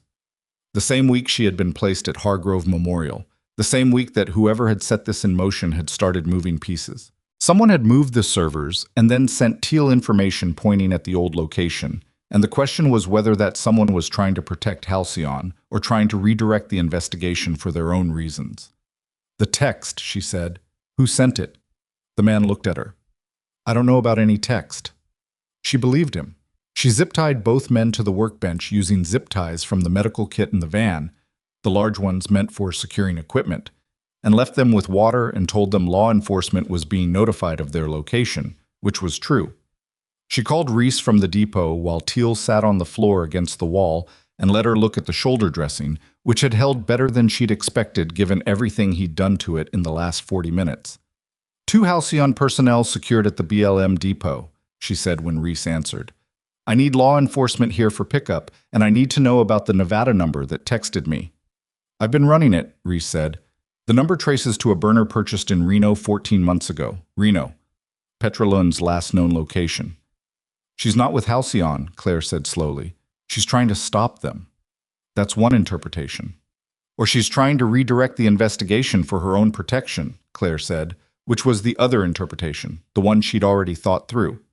Either way, she knows where the servers actually are, and she knew about Elko in enough detail to use it as a redirect, which means she has current operational intelligence on Halcyon's infrastructure. "Which means she's close to someone inside," Reese said. "Or she is someone inside." Claire looked at Teal. "I need transport from my current location to somewhere with a secure line. I also need you to start the process for a federal warrant targeting Halcyon's primary facility in Reston. The servers are there. The operational records from Carry and Reach are there. A warrant at that level, 14 months of financial evidence, plus the testimony of the sole surviving operator from a classified mission, plus 2 Halcyon field personnel currently secured at my location," she said. "If that's not enough for a federal judge, then your case has other problems I can't solve from the Nevada desert." She paused. "Start the process." He started it. The transport came in the form of a dark green pickup with no markings and a driver who gave his name as Ortega and offered nothing else. He took them to a motel on the outskirts of a town called Pellerton, checked them into a ground-floor room under names she didn't ask about, and left a secure tablet and a satellite phone on the table without explanation. Teal slept for 4 hours, which she allowed because his body was going to take that sleep whether she allowed it or not. She spent those 4 hours on the tablet, working through the information she had and the information she still needed, building the picture in a way that a federal investigation could use. She worked through what Teal had told her about Carry and Reach, the financial network, the Halcyon connection, the extraction. She worked through what Reese had told her about the investigation, the 14 months of forensic accounting, the penetrated legal channels, the 2 names. She worked through what the Halcyon man at the depot had told her about the servers being moved to Reston, and what the unknown texter had implied about Elko being a redirect. And she worked through the things she had not yet said out loud to anyone, which was this. Whoever had sent the Elko text had known her phone number, not the hospital-issued phone, the personal phone, the one she carried in her inside pocket, the number she had given to exactly one person since taking the job at Hargrove Memorial, the number she had used to contact Reese, which meant either Reese had given her number to Petra Lund, or Petra Lund had obtained it through Reese's communications chain without his knowledge, or, and this was the interpretation she kept coming back to, the one that felt right in the specific way that uncomfortable things feel right when you stop trying to make them feel less uncomfortable. Petra Lund was not operating independently of the IG investigation. She was in it, not as a suspect under surveillance, as a source. Reese had said they had eliminated 9 of the 11 possible Ironside candidates, which left 2, Vickers and Lund. But he had given her both names, which meant he hadn't been fully protecting either of them, unless he had given her Lund's name specifically because he wanted to see what she would do with it. Because Lund was already working with his office, and having Claire receive a warning text from a number that would trace to Lund's operational history was a way of not quite directing Claire toward Lund, but making it possible for Lund to make contact. She sat with this for a while. Then she picked up the satellite phone and dialed the Nevada number from memory. It rang once. A woman's voice. Low, careful. The precise diction of someone who had worked in signals intelligence long enough to understand that every word was potentially being recorded. You're smarter than Reese told me you were. How long have you been working with his office? Claire said. A pause. 8 months. You're not Ironside. No, Lund said. I know who Ironside is. The room was very quiet. Through the thin motel wall, she could hear the sound of a television in an adjacent room, some morning program with bright music, impossibly ordinary. Tell me, Claire said. In person, Lund said. I've been burned through intermediaries too many times. I need to look at the person I'm giving this to. A pause. I'm 40 miles from your current location. Reese knows. He's been waiting for you to call me. Claire looked at the wall. She thought about 26 months of being moved around a board. She thought about the orange prescription bottle, and the fake custodian, and the bypass tool on the van door, and Teal on the floor of a decommissioned BLM depot holding a piece of conduit with blood coming through his shoulder dressing. Fine, she said. You come here. I'll be there in an hour. Lund arrived in 53 minutes, which meant she had been closer than 40 miles, which was its own kind of information. She was mid-40s, lean, with the unremarkable appearance of someone who had deliberately cultivated unremarkability. The kind of face that didn't catch in memory, that you would describe to someone else as medium height, brownish hair, nothing remarkable. She came alone. She sat down across from Claire at the small table, looked at Teal sleeping on the bed, looked at Claire, and put a USB drive on the table between them. What's on it? Claire said. Signal traffic from the carry-and reach operational period, specifically from the Ironside relay node, timestamps, routing data, message content where it wasn't encrypted end-to-end. She looked at the drive. Ironside was modifying traffic, intercepting specific communications and altering them before relay. The team was sending status updates that were being edited before they reached command. Command was issuing orders that were being edited before they reached the team. For 6 weeks, both sides of that operation were working from a picture that had been deliberately distorted. By one person, Claire said. By one person in one node, Lund said. It's elegant in a horrible way. You don't need many people when you're sitting in the middle of the information channel. Who? Lund looked at her steadily. I need something from you first. I've had enough of conditional information tonight. This isn't negotiation, Lund said. It's logistics. I've been building toward this for 2 years. The evidence on that drive is solid, but it needs context, and it needs someone who can speak to the operational reality of what it means. Someone who is in the chain. You were Relay 7. Yes. Your testimony about the communication structure, what you sent, what you received, what was supposed to flow through Ironside and when. That's the framework the evidence on the drive needs to mean anything in a federal proceeding. I'll testify, Claire said. Who is it? Lund looked at the USB drive. Vickers was my first assumption. He had access, he had motive, and he had the technical background. She paused. It wasn't Vickers. Claire waited. The signals intelligence section during carry and reach had 1 permanent staff member and 1 rotating contractor position. Vickers held the permanent position. The rotating contractor was brought in specifically for that operational period and then cycled out. Lund looked up. The rotating contractor's name is Daniel Reese. The name settled into the room like something dropped from a height. Callum Reese, the IG agent, the man who had placed her at Hargrove Memorial, the man who had been running the investigation, the man who was currently processing the federal warrant request she had asked him to initiate an hour ago, which would direct the investigative focus toward Reston, toward the servers, and would do so through legal channels that he controlled. The man who, if he was Ironside, would see every move she made before she made it. She looked at the USB drive. She looked at Lund. "How long have you known?" she said. "I confirmed it 6 weeks ago," Lund said. "The same week the Elko servers were moved." "He moved them, Claire. He's been managing this investigation to protect himself for 14 months. Every time we got close, he introduced a procedural problem, lost a witness, removed an investigator.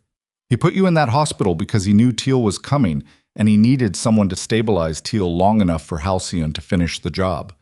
When the attempt failed, he pivoted, gave you the van, gave you the freedom to run because he needed to know what you knew and what Teal had told you. Every resource Reese had given her was a tracking mechanism. The van with the transponder, the satellite phone she was currently using. She looked at the satellite phone on the table. Then she looked at the door. "He knows we're in this room," she said. "Yes," Lund said. "He's known since Ortega dropped you here. Ortega isn't IG, he's Halcyon." Somewhere outside the motel, the sound of a vehicle entered the parking lot and stopped. Claire was on her feet before the sound of the engine fully died. She looked at Lund. "How many?" "Reese doesn't move with more than 2, Lund said. She was already standing, already moving toward the window. "He's not military. He thinks in legal frameworks, even when he's doing illegal things. He'll have Ortega and one other." "That's still 2 armed people." "Yes." Claire looked at Teal. He was awake. Had been awake, she realized, for some portion of the last conversation, his eyes open and tracking, his body still because moving was expensive, and he had learned to save the expense for when it mattered. He met her eyes, and she saw the question in them, and gave him the answer without speaking it. "Yes, it's as bad as it sounds." She looked at the satellite phone on the table, the one Reese had provided, the one he'd been using to track her location. She picked it up. She did not throw it out the window or destroy it, which would have told him she'd made him. Instead, she walked to the bathroom, set it on the edge of the sink running a slow stream of water, and left it transmitting happily from a fixed position. Then she came back and looked at Lund. "You said you confirmed it 6 weeks ago. Have you told anyone else inside the federal system?" "That's why I haven't told anyone inside the federal system," Lund said. "Reese has been the senior IG officer on this case since inception. Any complaint goes through the chain he controls. I've been trying to find a way around him for 6 weeks, and I haven't found one." "Who has authority over his office that he doesn't control?" "Senate Armed Services Committee has oversight jurisdiction," Lund said. "If someone with standing submitted evidence directly to the committee's investigative staff, bypassing the IG chain entirely, how long would that take? Weeks, months. We don't have weeks." Claire looked at the door. Outside, nothing had moved yet. Reese was smart enough to not rush, which was worse than if he'd rushed. "Is there anything on that drive that would be immediately actionable? Not through the IG, not through anything Reese can touch." Lund thought for a moment, the kind of thinking that had a shape to it.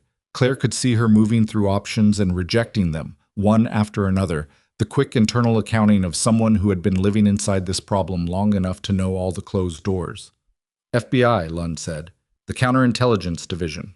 If someone submitted the drive contents directly to FBI counterintelligence with a clear chain of custody and a sworn statement, they have independent jurisdiction over federal employees engaged in espionage-adjacent conduct.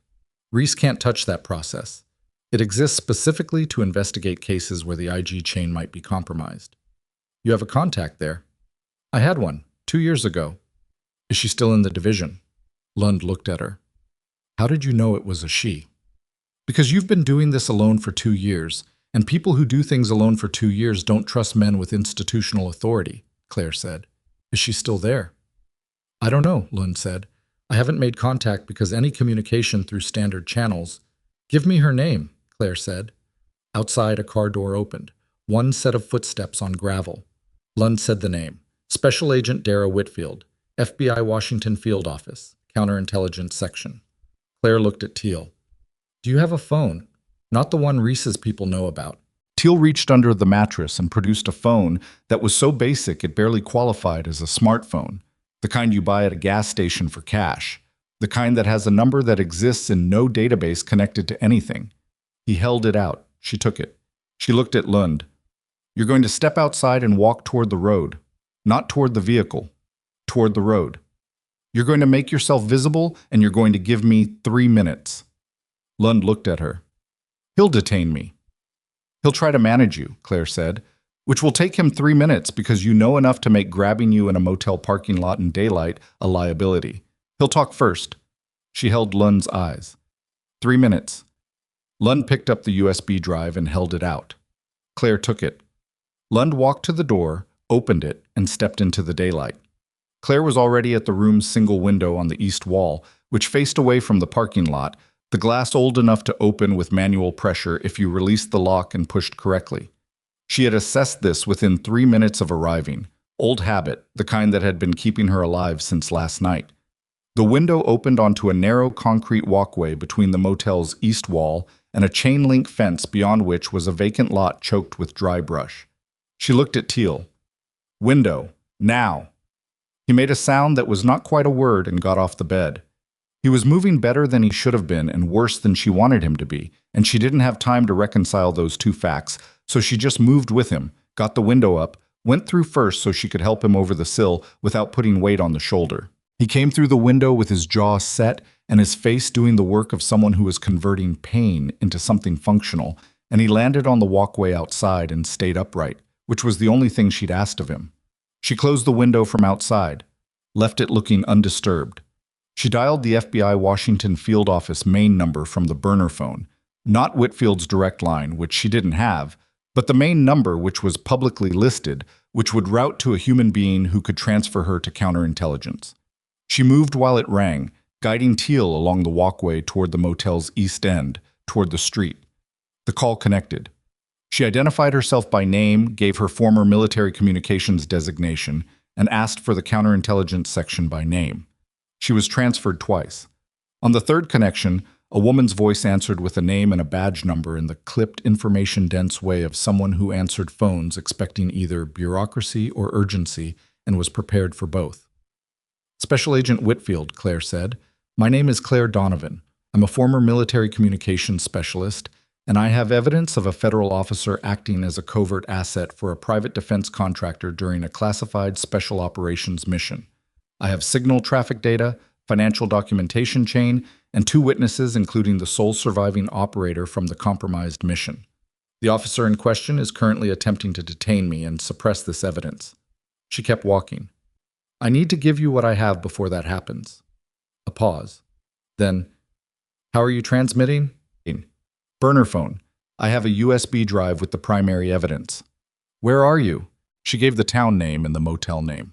Don't move from that location, Whitfield said. I can't guarantee that. The officer has personnel on site. Then give me something I can act on right now, enough to open an emergency file. Claire looked at the USB drive in her hand. She described its contents as Lund had described them to her. Signal traffic from the Ironside relay node, timestamps, routing data, evidence of systematic modification of classified communications during a 6-week operational period. She gave Reese's name, his position, his tenure on the investigation. She gave the names of the 7 operators who had died on Carrion Reach. She gave the name of Raymond Vickers and Halcyon Defense Solutions, and the 14 months of financial evidence the IG investigation had accumulated, evidence that Reese had been preventing from moving toward a warrant. She talked for 4 minutes and 30 seconds, walking east along the motel's perimeter, Teal beside her, the Nevada morning bright and indifferent around them. Whitfield asked 3 questions during that time, all precise, all targeted at the evidentiary chain rather than the narrative. She was doing what a good investigator does, looking for the structure under the story. I'm opening an emergency file under my authorization code, Whitfield said. I need you to find a way to transmit the drive contents to a secure federal upload portal. I'm sending the link to this number right now. I don't have a laptop. Does the motel have a business center? Claire thought about the motel. Small, old, the kind of place that charged by the week for some of its rooms. But she had seen a sign at the office when they'd arrived. Business services available, ask at desk. Yes, she said. Get there. Upload what's on the drive. The moment that upload completes, it's inside a federal evidence system that exists outside the IG chain. A pause. Donovan, how close is the officer? Close, she said. Move fast. She ended the call. The motel office was at the west end of the building, on the wrong side from where Reese and his people were. She looked at Teal. Business Center, West End. We have to go back past the parking lot. He looked at her. Through the parking lot. Around it. There's a gap in the fence on the north side. I saw it when we came in. She was already moving, retracing her path, going back along the east walkway to the motel's north face. The gap in the chain link was where she'd estimated it. Old break, bent back, wide enough for a person. She went through first, came out onto the motel's access road on the north side, and came around the building's northwest corner toward the office with the parking lot visible 30 feet to her right. She could see the parking lot. Reese was in it. He was standing near a black SUV, not the one from the highway, a different one. And he was talking to Lund, who was facing him with the careful stillness of someone buying time in a conversation they cannot afford to lose. Ortega was leaning against the vehicle on the driver's side. A second man she didn't recognize was positioned near the motel office door. Near the office door. She stopped. Teal came up beside her and saw the same thing. Option, he said. She looked at the layout. Reese and Lund in the parking lot center, Ortega at the vehicle. The second man at the office door, which was the door she needed. Between her and that door was approximately 20 feet of open space. She looked at the second man. I was watching the parking lot conversation, not the access road. His body was angled toward Reese and Lund. 20 feet. If she moved with purpose rather than speed, looking like someone with a legitimate destination rather than someone on the run, she might cover 15 of those feet before he looked at her. The last 5 would depend on his reaction time. She looked at Teal. She didn't say anything. She just looked at him until he understood, which took about 2 seconds. I'll make noise, he said. Don't hurt yourself. I'll try, he said, which was not the same as promising. He stepped around the corner into sight and said, loudly enough to carry across the parking lot, Hey, Reese! Every head in the parking lot turned. Claire walked to the office door. The second man turned toward Teal's voice, and Claire was at his shoulder before he completed the turn, and she went through the office door without making eye contact with him, through the small reception area where a teenage clerk was looking at his phone, and into the side room marked Business Services, which contained one computer terminal, a printer, and a laminated instruction sheet for the internet connection. She sat down. She plugged the USB drive into the terminal. She opened a browser, navigated to the upload link Whitfield had sent to the burner phone, and began the transfer. The drive contained 4.2 gigabytes of data. The motel's internet connection was adequate. She watched the progress bar. Behind her, through the thin office wall, she could hear voices in the parking lot escalating. Teal's voice, level and unhurried, engaging Reese in something she couldn't make out. Reese's voice responding, tighter than it should have been, the controlled edge of a man whose plan was not running according to expectation. 60%. The office door opened. Reese came in. He was alone. Had left the others outside, which told her he still wanted to manage this quietly, still wanted to maintain the appearance of legitimacy. He looked at her sitting at the terminal. He looked at the progress bar. And she watched his face go through 3 things in rapid succession: recognition, calculation, and something that was almost grief but not quite, the specific expression of someone who has understood that the structure they built is already falling, and the only remaining question is how much of the debris lands on them. Stop the transfer, he said. No, she said. Claire. He came further into the room. His voice had the quality she now recognized as his version of sincerity, the tool he'd been using for 26 months to move her around a board. Warm, measured, the sound of a reasonable man making a reasonable request. You don't have the full picture. I have your call sign, she said. Ironside. I have signal traffic showing systematic modification of classified communications routed through that node.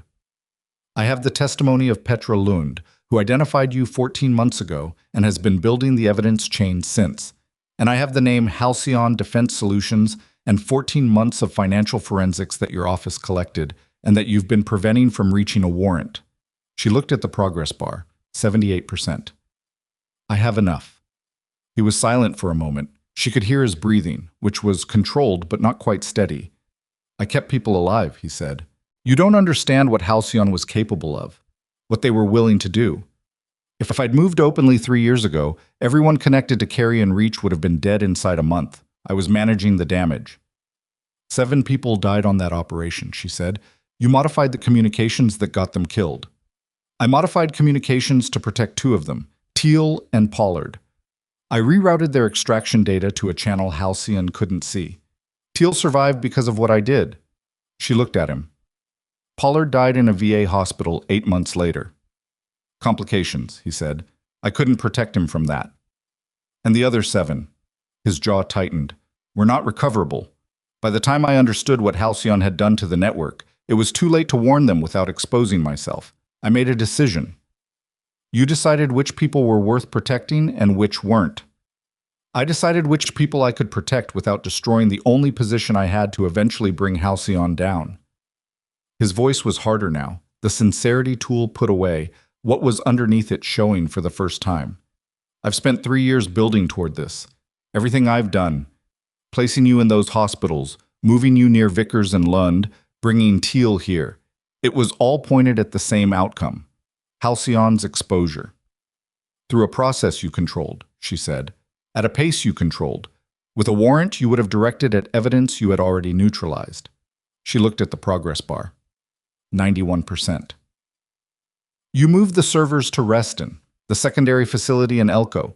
You told Teal those servers held the evidence because you knew I'd hear it and you needed us moving toward empty targets while you managed the timeline. The silence that followed was its own confession.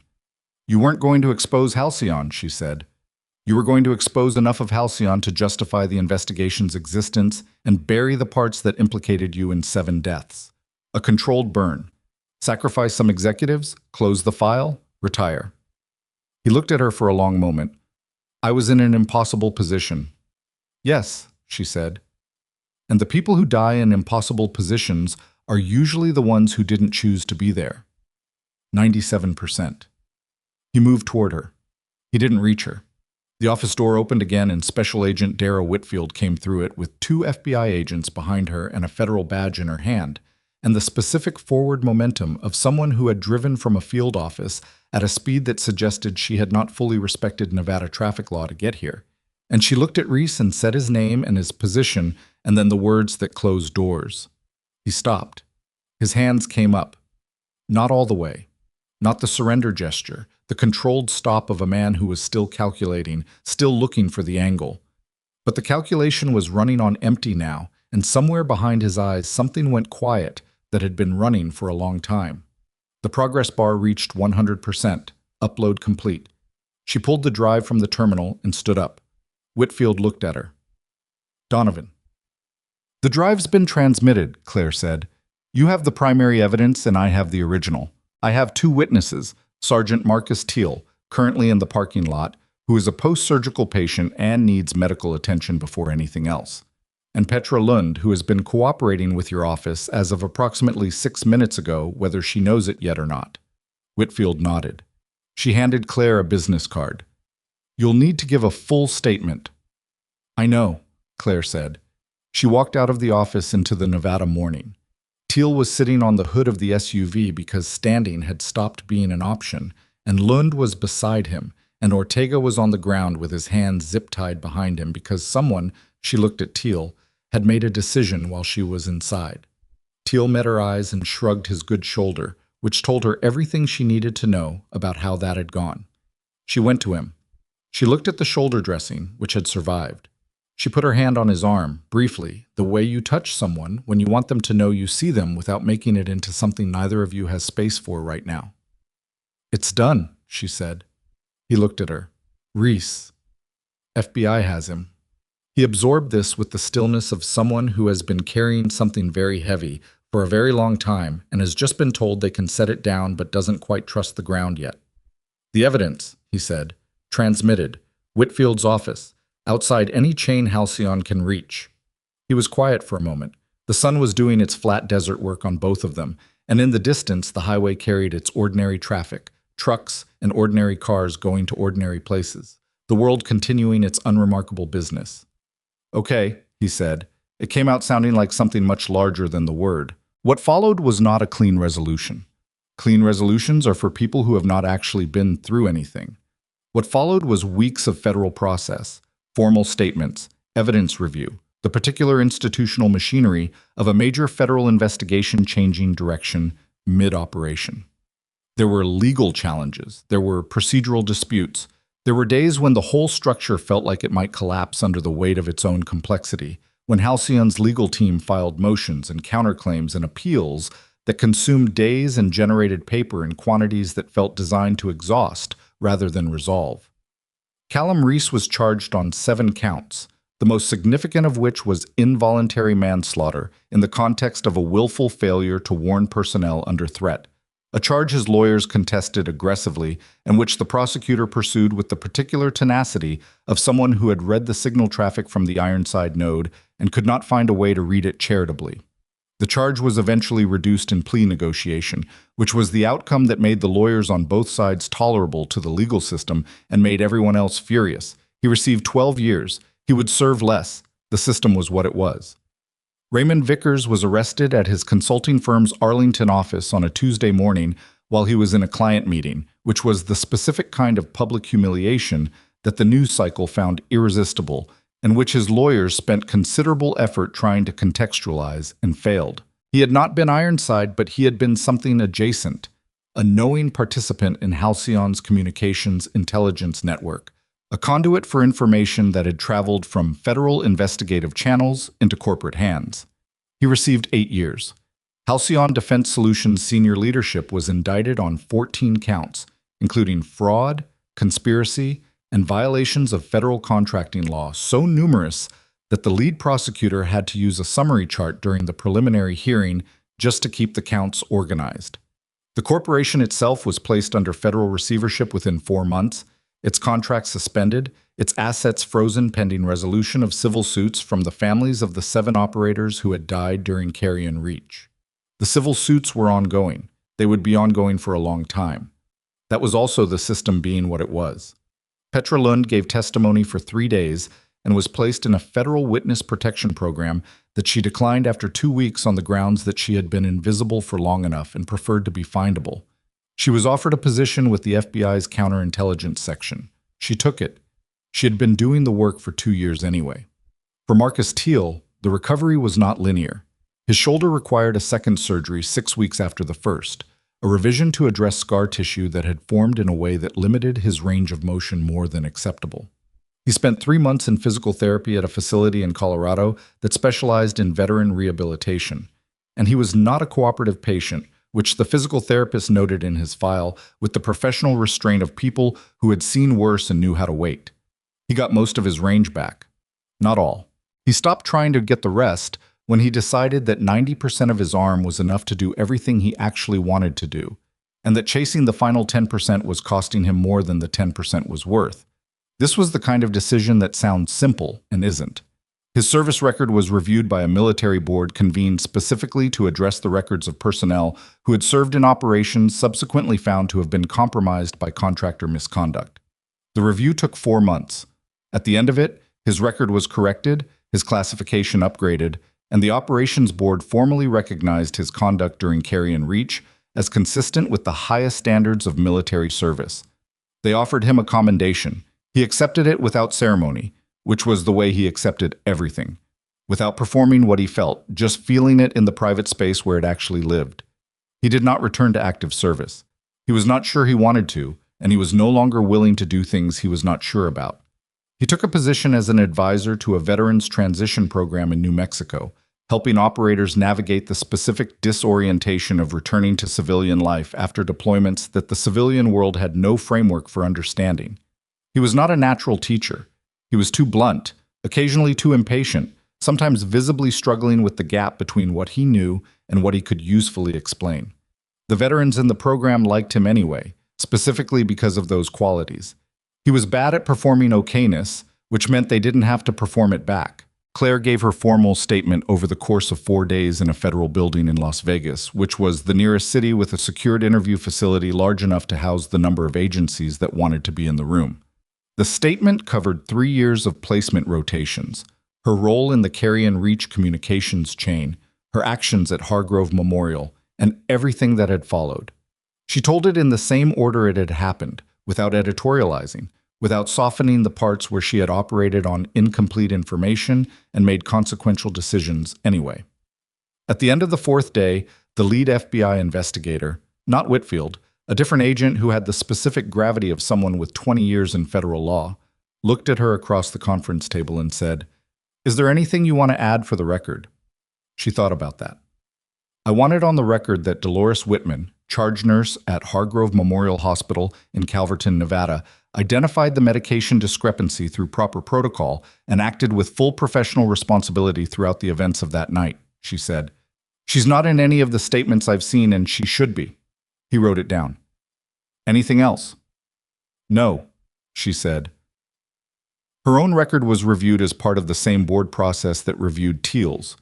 The review was more complicated than his because her departure from military service had not been clean, had involved disputes and a fitness review and a series of documented conflicts with a commanding officer who had since been found to have been receiving consulting payments from a Halcyon subsidiary, which recontextualized the fitness review somewhat. The board took 6 months. At the end of it, her record was corrected and her service was formally recognized as honorable in all relevant particulars.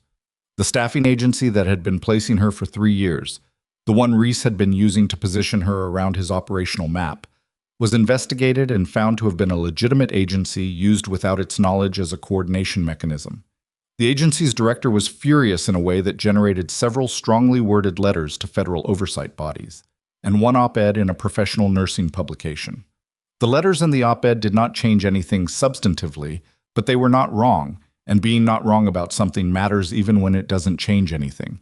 She did not return to travel nursing.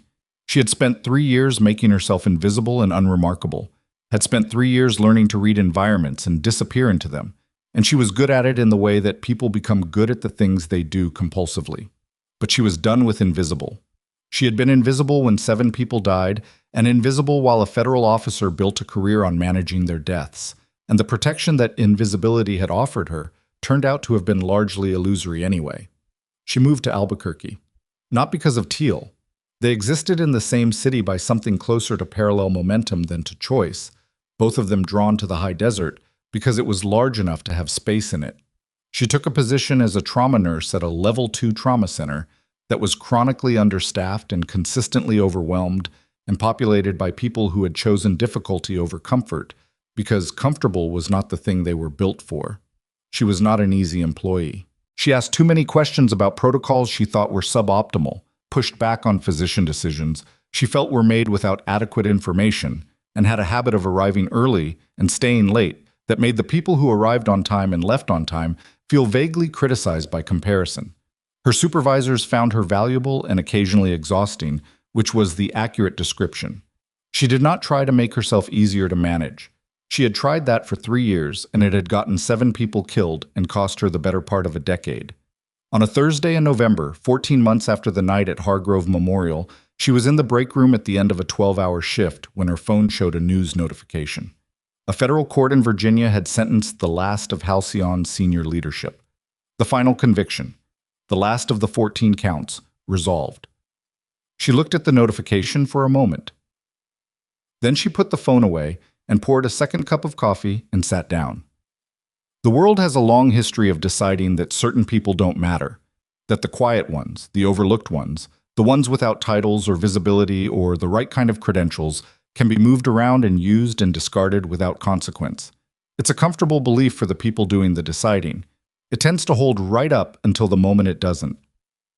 Claire Donovan had spent 3 years learning to be invisible in a world that had already decided she wasn't worth seeing. She had walked into a room that everyone else was afraid to enter, and she had done it not because she was invincible or fearless or any of the things that stories usually require their protagonists to be, but because she had enough information and enough training and enough anger at the specific injustice in front of her to make the decision to move. She had been wrong about things along the way. She had operated on incomplete information and trusted the wrong frameworks and been used as a piece on someone else's board for longer than she liked to admit. These were true things, and she did not revise them into something cleaner in retrospect. What was also true was this. 7 people had their names restored. A corporation that had profited from their deaths was gone. The man who had traded their lives for his own survival was in federal prison, and the evidence that had been buried for 4 years, the intelligence that had cost 7 lives to collect, was now part of a permanent federal record that could not be erased or modified or managed by anyone. She had not done this alone. Lund had spent 2 years building in the dark. Teal had survived 2 years of running. Whitfield had driven fast on a Nevada highway. Dolores Whitman had pressed a folded piece of paper into her hand in the gray pre-dawn and written, "You didn't do this alone," which was the truest thing anyone said in that whole long night. But she had walked through the door. That had been her choice, made in the moment before she knew how it would turn out. Made on incomplete information in a fluorescent corridor at midnight. Made because the alternative was to stand outside the glass and watch something terrible happen to someone who needed help and decide that it wasn't her problem. It had always been her problem. Every quiet person who has ever been dismissed, overlooked, reassigned, managed, leveraged, or simply not seen, it is always their problem. And the moment they decide to stop being convenient about it is the moment the entire structure of dismissal begins to crack. She finished her coffee. She put the cup in the sink, rinsed it, and went back to work.